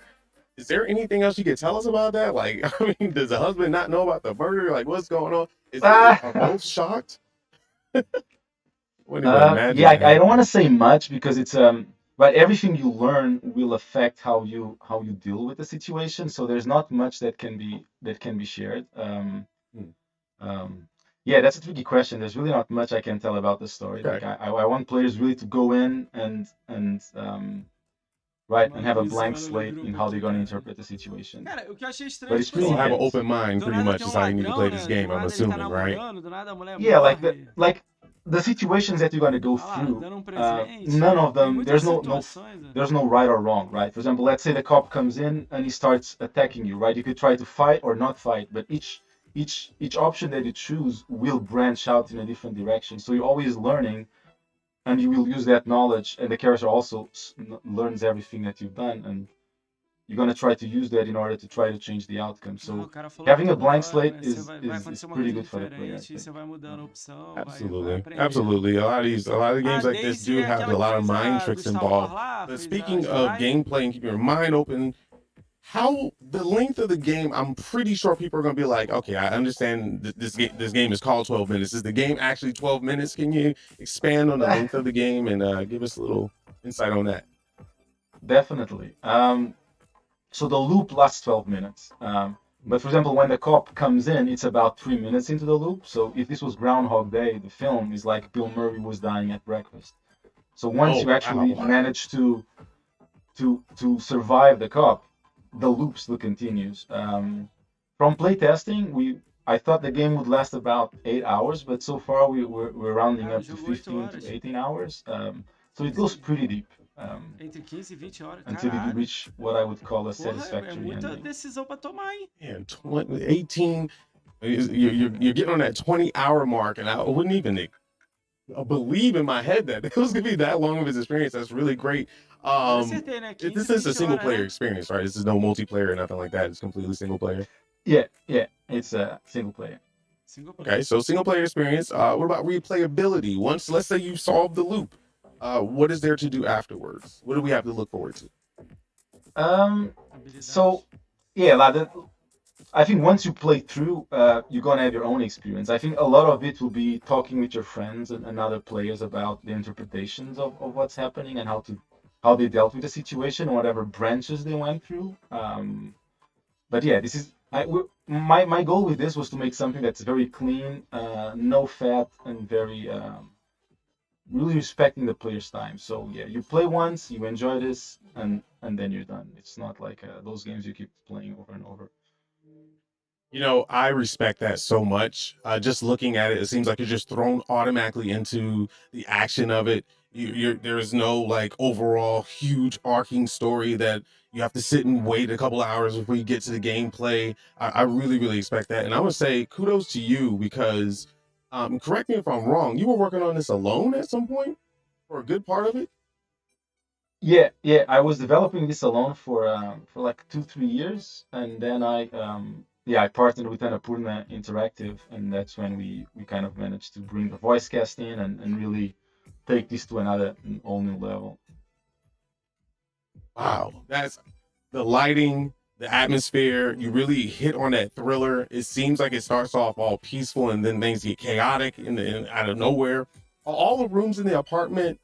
Well, first of all the rooms in the apartment itself. I'm thinking you start on an elevator, or maybe you like come into a hallway. Are the rooms available to go into, or is it only your apartment? And if it's in your apartment, can you go into every room and interact with most things in your apartment? Yeah, so the whole game, what you see the moment the game starts will be what you're gonna have when the game ends. Nothing else will change apart from your knowledge of everything that's happening in there. Yeah, you can go to all rooms, you can interact with everything, and yeah, if you've played before and you start again, you'll have a lot more knowledge on how to deal with the situation and handle things differently. And I would say also like the reason why it's so small and so tiny is actually to allow your actions to have very clear outcomes. You know, like if you mentioned loop was 24 hours, you'd get lost about doing a bunch of things in sequence in order to know what was going to happen. But by compressing the experience to this level, right? If I lock the door, I know that maybe the cop won't be able to get in, or maybe he'll do something else. And in a minute, you're back at the start, and you can very quickly see the outcome of your actions, and makes it pretty intense too. Seems like a lot of thought process has been put into the game, and I really like that feature as well of not giving us too big of a loop so we can just really hone in, because a lot of games, especially RPGs, give you so much information in the beginning, reading all this stuff, and you tend to forget the core product of the game itself. So having us in that loop is a very, very good idea. Are there multiple endings? You know, I'm not asking for details. You know, I just want to know, you know, you can solve a loop one way, but is there multiple ways to solve it? So when I started to work on this game, right, that question kept coming up. I kept asking myself, how do you end the story that keeps repeating itself? So the answer is there is what you can call a conclusion, but it doesn't match what you'd expect out of a linear experience, right? When you see a movie, you get to the end, you get the credits, but this is interactive and you can participate. So what we call an ending is slightly different from what usually movies do. So you will reach a satisfactory conclusion, I think. What that is and how that is kind of different from people usually expect in games. That's amazing. Lewis, I have to ask, this concept is something that we don't see often in video games. Were there any inspiration that led to creating this game? You said about 2 to 3 years ago you started it. Did you have any kind of inspiration behind it that that could lead into maybe even more titles like this? So early on, there were some pillars that I wanted to work on. Like, so I've been working in games for many years. I've been at Rockstar, Ubisoft, worked on The Witness with Jonathan Blow, and always as an artist. I was always on the artist side of things. And this idea of repeating the same amount of time over and over, which games do naturally, what if that repetition was actually something you were aware of, right? Rather than Tomb Raider, you die, you reset, and you're doing the same thing, but no one acknowledges what's happening. So along with this, I wanted also to kind of take things from the movie industry, like from the cinematic side of things. Like, for example, like Hitchcock, Rear Window, the way you spend the whole movie sitting in the balcony and interpreting what's happening. Or like in Memento, where Nolan changed the order of the scene so that the player feels what the character is going through, right? And as I started to learn to program and make the game, I realized that we do have these tools as a game designers, and we can bring them in, how you interact with the environment, how much information we give you, how the world reacts to you. So it was slowly, each element I would bring in, I would see, is this element in the same language and in the same theme and message I'm trying to convey? If yes, it goes in. If not, I would take it out. And slowly these things start to grow into 12 minutes. Wow, so that's really cool. We really don't, in chat, I just want you to understand, we really don't get to hear this side of development, right? We get to see the game and we're like, oh, this is cool, this looks beautiful, and this, that, and the other. But it seems like, Louis, you have almost like a movie direction or cinematic background, and be able to lay out a game, and you were just doing art side of stuff. I'm pretty sure you took a lot of those tools that you got from all those other developers and brought it into making your own. Do you see yourself making more titles with more cinematic approach? Because I think this is a wonderful avenue that a lot of games typically just throw for cutscenes and not really give us the player experience in. Yeah, I mean, I wouldn't call it I think it's cinematic, but I would call it, I think it's like the history of games has this background of, you have levels, you have objectives, you have coins and goals. I'm like, what if we bring some aspects of it, but not others? And I think for this specific experience, I think being cinematic and bring a lot of cues, from films about the way the actors move, the way they talk to each other, the tempo, and everything makes sense. And I would like to keep doing that for sure. But if the next titles would be similar, I don't know. But I think this idea of really paying attention to the elements we bring in, like, for example, the top-down, the main reason for being top-down is so that you can easily navigate in the environment, right? If you bring first-person, suddenly 80% of the people cannot play the game because they don't know how to control the character. But I realized, look, if you just click where you go, and then when you go into an object like the fridge, it goes into first-person and out, you keep having all the verbs you would have in other video games, but the simplicity is there. So someone who doesn't play video games can just jump in, as long as you know how to click where you want to go to, it just works. And there's no compromise in the design complexity. I could pick your brain all day. You just seem to have an answer for everything. I love it. Wow, that is just amazing. So the funny thing is, I love how you chose, I was thinking about the accessibility and what you were saying, because I was like, yeah, us video gamers are going to be, a lot of people are going to just be like, why point and click, where we can experience this a little bit more in depth. But I also love the fact that you went point and click for the simple fact of you get to see the environment that you're in, and it kind of builds a kind of tenseness to it as well. Like when you hit your first loop or your second loop, this guy is coming. What do you do? Where do you go? And being in first person, you kind of panic and you lose a lot of that atmosphere effect. Being able to go into rooms, lock doors, and pick apart certain mental puzzles, I should say, to fix it. Now, I really want to know about, before we let you go today, I really want to know about the characters, because they're the most important key components of this game right now, especially the main character that you play. Does his attitude change through the loops, or do you kind of have like a more of a monotone feel? Does he start to realize that he's in a loop and he's like, oh my God, and he gets frantic? Or the choices that you make conversation-wise get a little bit more tense or soothing? Yeah, so that's a really good question. So early on, I kept asking myself, how am I going to convey the progress of the character if everything is resetting, right? I cannot change his clothes, I cannot change And nothing can change. Everything goes back to the start, but his knowledge stays. So the idea is that every time that you loop, hopefully he will do this journey with you. We try to read the frustrations you're going through, and he will react to those frustrations, and everything that you make him do, he's gonna be aware. So, for example, when you go talk with the wife, everything you know is what you will. Every loop you do, everything you do, he will know it and be able to talk and execute on in the next loop. Or if you make him do things that he doesn't feel very comfortable, the more he makes them, the more comfortable he will be making them. So he evolves next to you, and you'll see that evolution. The way he talks with the wife, like the first time, maybe he's very excited to see her. By loop 50, he's like, "Hey, how are you? What's your day?" No. So you see that evolution. You put that realism in it. Yeah. And something else we realize is by being top down, you don't see the faces. And by not seeing the faces, first we don't go into this technical challenge of rendering faces, but suddenly the body movement and the voice acting, they elevate the experience, because you're kind of projecting what they're saying to each other, because you don't see exactly what the faces are doing. And it really helps keep this intensity. I love it. The animation is going to be a key part. If everyone in chat wants more 12 minutes, I could talk to him all day.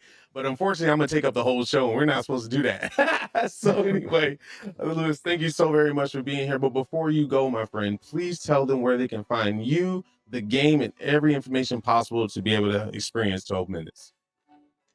So yes, you can go to 12minutesgame.com. That's the website. There's a development blog that I've been writing for like 5 years now. You can, if you feel like you can see the whole progress of the game, that's what I'm going to announce when we're at a release date, and I'm always posting stuff. You can follow the game on Twitter at 12minutesgame, or follow me at Faca Elétrica also on Twitter. But just type 12minutesgame on Google and you get all these links. Boom, 12 minutes. Thank you so very much, Lewis, for joining us. And chat, I would love to stay with you, but I got to go and send it back to Story Mode Bay and Trisha. Thank you for your time. Thank you. Take my money. Thank you, Technique and Lewis. I don't know about you, Brianna, but 12 minutes has been on my radar for a while now. I want to say it was maybe a couple E3s ago when they first kind of showed us a look at it, but having that really like top-down, very personal and intimate viewpoint on it, plus the intensity of the emotions of what's going on in the loop, I just think it's a super, super cool concept. Has this been on your radar too? Yes, and it looks amazing. This is exactly the type of game that I have been waiting for. I definitely love to see so much hype coming in from the chat, especially because the concept of the game is so brand new and different. Normally, I feel like people would be a little bit apprehensive, like a top-down view the entire game. I don't know, but there was so much hype, and I understand completely. Like I said, take my money, take my credit card right now. Like, I am buying it day one, no questions asked. Oh yeah, a lot of people in chat saying buying day one. I saw that Silky C said, I want to play this game so bad. It looks so good, and the concept is so fascinating. Amias94 said, concept sounds amazing. Well done, guys. Instead 93 said, the art design is so beautiful and clean.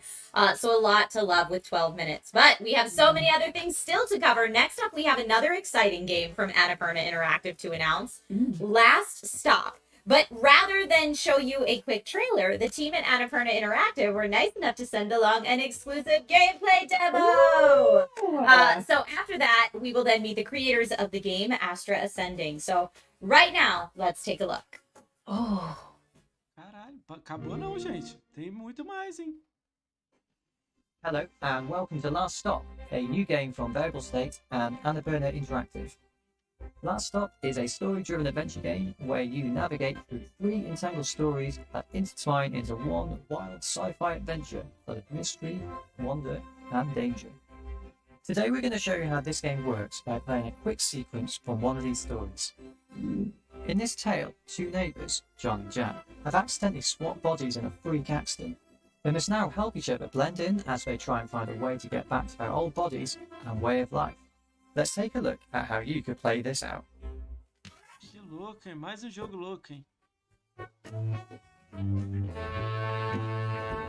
So where do you work? Super fat. It's not far from yours.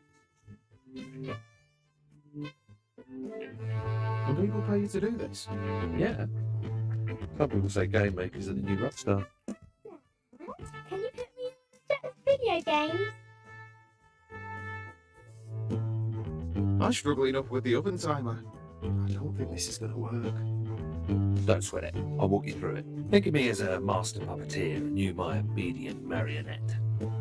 Don't forget, I need to be taken to school at some point. Yeah. Now, first you need to find my desk. You can't miss it. It's the one with the robot doing the sick dab. Sneak past Sonia, the receptionist. Avoid any awkward questions.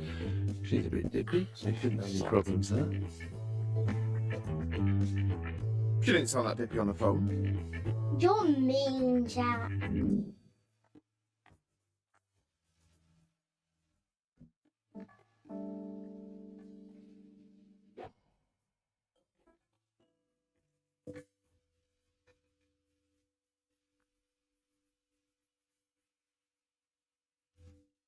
É meio doida a ideia, né? Porque parece que eles, cada um vai trocar de corpo e estão fazendo coisas diferentes, né?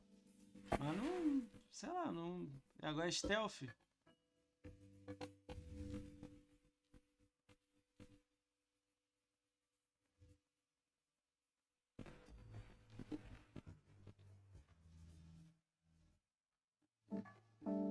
Cara, muito brisa mesmo. Jesus. Hello, stranger. Olha isso. You look well rested. It's not the whole weekend. Anyway, I should probably just get going. Someone's in a hurry. Chin there, Jack, my son. Good morning! Derek's in a good mood. How was that? What? Jack, sure you're not still feeling ill? He's my boss? Yeah. So, what do I do when I get there? Não dá, cara. It's Monday. That means sprint planning. You're going to coordinate with your team on their tasks for the week. Dad's no good with stuff like that. Well, he's right. I don't think anyone would follow me into battle. It's simple, trust me. Jonah's working on modelling the last of the cream cakes for Mrs. Clapson's tea shop. Letitia's putting the finishing touches to the AI for the retirement home scene with the shell-shock veteran. And Tobias is writing up the design for the interactive funeral procession. And Maya is midway through implementing Rumble support. Jonah cakes, Letitia's shell shock, Tobias funerals, Maya Rumble. See? You're a natural. Hello. Good weekends, everyone? Get up to anything interesting? Okay, let's see. So I'm supposed to go around everyone and check what you're all working on. So, Jonah. You are modelling cream cakes, aren't you? I think the silence is an agreement. Okay, Letitia. Nossa senhora. You're doing something with AI? No, IA. Vida, cara, For retirement homes. Yeah, that sounds right. Sei lá, acho que é o pior jogo Okay, que eu já vi no Tobias. Xbox. Olha que eu já joguei com 500 indie. Are you rumbling? Actually, I'm not sure that's Pelo amor right. de Deus, cara. Quem Finally, É impossível, tipo, um Phil Spencer olhar isso e falar, pode botar meia hora. Are you doing the IA? Or the AI? One of them. Sorry, I'm not sure that's quite right. Look, even I can tell this meeting is a bit pointless. You all know what you're up to, even if I don't. I guess what you're really looking for is a pep talk, isn't it? Some words of encouragement. I'm sorry. I thought I could do this, but none of this comes naturally to me. You all look like nice, bright people. You don't need to listen to an old fart like me. I'm sorry that I can't give you anything more inspiring. Maybe I'll just leave you with the advice that my dad gave to me on my 18th birthday. Keep your head down. Don't take unnecessary risks. Stay out of debt. Cheers. And that's just a quick look at Last Stop.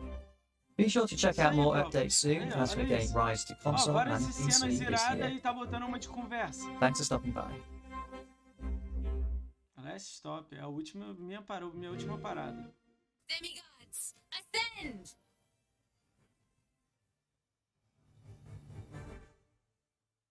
はい、こんにちは、野島一茂と申します。ですね、普段は日本の大手の、メーカーさんの、割と対策みたいな感じの、ロールプレイングゲームのシナリオを書かせてもらってます。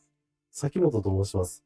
作曲家と、あとは、サウンドプロデューサーなどをやっていることが多いです。あと、ベーシスケープという会社の、運営をしています。代表作は、多分一番有名なのは、スクエア社の、ファイナルファンタジー12でしょうかね。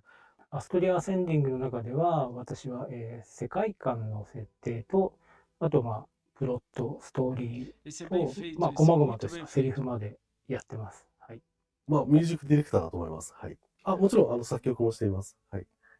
ストーリー上っていうか設定上、この星に住んでる人たちは、調和の実っていうのを食べてて、ある意味、その本能的な部分は抑えちゃってるんですよね。鳥はあんまり高く飛べなくなっちゃったし、猛獣系のやつらはちょっと筋力が落ちたりしてるんで、それでなんとか調和を保ってるんですけども、テーマ的にはそのあたりですかね。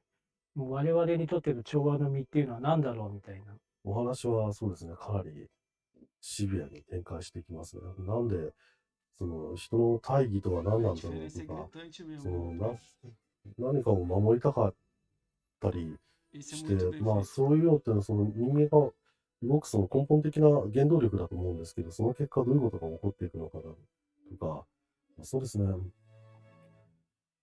そういうことを結構突きつけられる感じのゲームだと思います。主人公たちはデミゴットっていう、その調和を守るための戦隊みたいな感じなんですよね。国民の中から、割とランダムに選ばれて3年間の任期を務め上げる。ディレクターのジュリアンさんからも言われていたんですけど、とにかくそういうその人間が嫌いになるような感じにはしないでほしい。人間のその可能性をちゃんと信じられるものにしてほしいっていうふうに言われていて、それは多分一番大きなそのテーマなんじゃないですかね。主人公たちがそのデミゴットに選ばれるまでは普通の人たちなんですよね。それぞれ幸せだったり、いろんな問題を抱えてたりする普通の人たちなので、その人たちが、何でしょう、特に仕事として、平和を守るっていうその葛藤とか喜びとかを描こうとしました。先ほど少し触れましたが、その旋律とかモチーフとかをゲームの中のその音の機能として使ってるんですね。でも実はそういうのをすごいやりすぎると、だんだん音楽から遠くなっていっちゃうんですよ。なので、そういうことがないように、ちゃんと音楽としてもうまく機能するし、サウンドトラックとしても機能するし、あとはそういう記号としても機能するみたいな、そういうところを目指してみましたので、そこはうまくいくといいですね。僕自身はやっぱりゲームが大好きでこの業界に入ってきているので、ゲームに対して、こうあってほしいみたいな、それとか、あとは昔自分が遊んでて楽しかったゲームに対しての、思い出とか、あとは思い出補正、入りだと思うんですけど、そういうものがもっともっともっと素晴らしく表現されていていいなっていうか、その世界に入れるといいなっていうふうなのを思っていて、それに近づけるためにずっと音を作ってるんだと思うんですよね。なので、このゲームはそういった意味で、うまくそれが効いてるといいんですけどね。その辺はユーザーさんの反応を見て、評価が出されるんじゃないでしょうか。そういうのは、ぜひ味わっていただきたいですね。私の仕事とは直接関係ないんですけど、絵は綺麗ですよね。あと、キャラクターのアニメーションとかが、私なんかなんとなくアートを感じるんですけども、ここは自分にとっては新鮮なんで、皆さんも楽しんでいただけるんじゃないかなと思っています。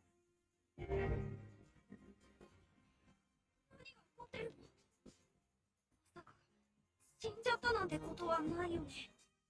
Meio Darkstalker? Daí não, né? Darkstalker não, Darkstalker é de luz. Oh man, how awkward was that poor meeting in the last stop trailer? Like I I felt it in my soul, Brianna, how awkward it was for that guy. What'd you think? I mean, you know what? I really appreciated that for Last Stop. They gave us a demo. I feel like so often with gameplay trailers, you don't really know what's going on, or sometimes the trailer doesn't really reflect how the actual gameplay is. So big shout out to them. I am very excited for it, but I'm also very excited for this next section coming up. Now, we've learned so much today about unique indie titles that are coming to Xbox soon. But we know what you guys are wondering at home, myself included. What games are coming to Game Pass? Well, I think we have the answer for you. Let's take a look. Games pro Game Pass, ó. Agora é a parte, né? Esse já entrou, esse aí. Vou até tirar meio aqui.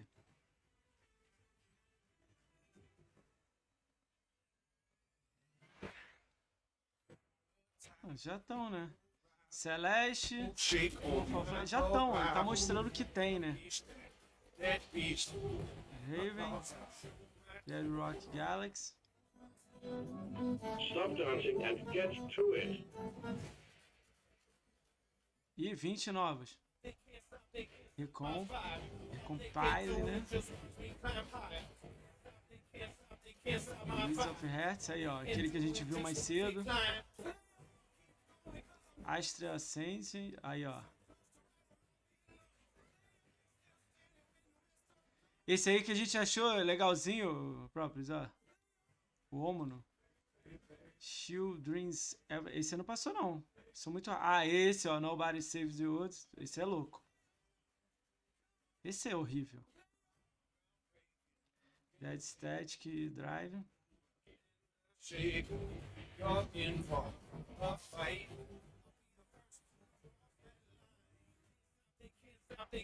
Esse era maneiro também, Craftopia Dungeon. Esse é da E3 de 3 anos atrás.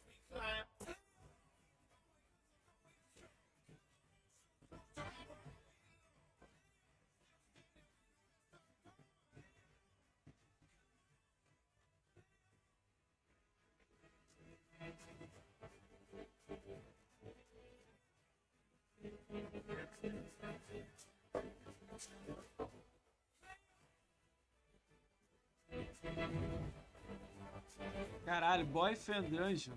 Cara, porra é essa? Ah, e Narita é hoje, entrou hoje. Esse Narita aí.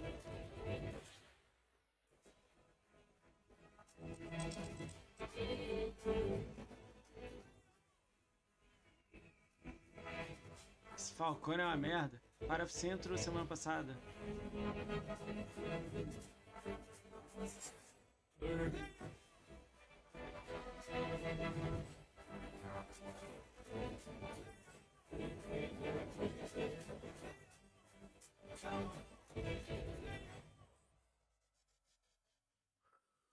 Game Pass hype! So many great games coming to Game Pass. I mean, like, I'm trying to keep track of them all, but they were flying at me so fast. Celeste, Wild at Heart, Nobody Saves the World, The Ascent, and for everyone who's been asking for it in chat, Library of, is it Ruina or Ruina? I know I'm going to say it wrong, but yes, coming to Game Pass, which is super exciting. Game Pass is so dope.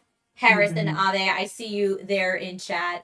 But yeah, so we've seen a lot of great games today. We've seen a lot of teases, and of course, super hyped. Brianna and I are both super hyped about what is coming to Game Pass. But I just want to take a moment to thank everybody who's joined on the show today. We had Chris Charlotte from ID at Xbox earlier, Victoria Tran from Inner Sloth for Among Us, Gwen and Trina were here to talk about, from Chikung Club, to talk about Soup Pot. Lewis was here just recently to talk about 12 Minutes. Graham and Ian talking about Nobody Saves the World, which was awesome, from Drinkbox Studios. Zach and Lou were from Bunny Hug, and they were here talking about Moonglow Bay. Mark and David were here from Acid Nerve talking about Death's Door.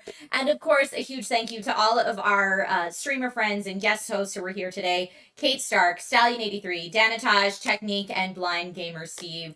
You guys were all awesome, and Brianna and I literally couldn't have done the show and shown you all of these wonderful indie games without you. So, yeah, Brianna, how you feeling? Oh my gosh, I can't believe we're at the end of our show. This was so amazing to be a part of and co-host with you. I do want to take a minute to shout out to production for holding it down behind the scenes. I know it is not easy putting these shows together and getting everyone in their right places where they need to be. So thank you. We do appreciate you. Now, if anyone's, looking for me on the internet, my name is Story Mode Bay. You can find me on Twitch, Twitter, Instagram, TikTok, if you're into that sort of thing. Come by and say hi. I promise I don't bite at all. Now, Trisha, where can everyone find you? If people want to find me on socials, on Twitter, Instagram, etc., it's that girl Trish with no I in the girl, so just that GRL Trish. Or right here on Twitch, you can find me at Trisha Hirschberger, just my name. It's like right there. Yeah, right there. But this has been so much fun. If you are an indie games fan, I do an indie games showcase on my channel every Tuesday. But you can expect to see lots of AAAs and stuff on my channel as well. But we have a real good time. Stop on by and say hi to the Dragon Rider Army. And thank you to everybody who's been here in chat, who's been commenting. We see you. Thank you just for participating in the show. And also shout out to anyone co-streaming this event today. I know all the things here on Twitch Gaming are co-streamable. So to all my co-streamers out there, what's up and thank you. So again, just thanks to everyone who was part of the showcase today. I hope you found a new indie game to fall in love with. And we'll see you soon with more great content here on Twitch Gaming. Thanks, everybody. Bye. Bye.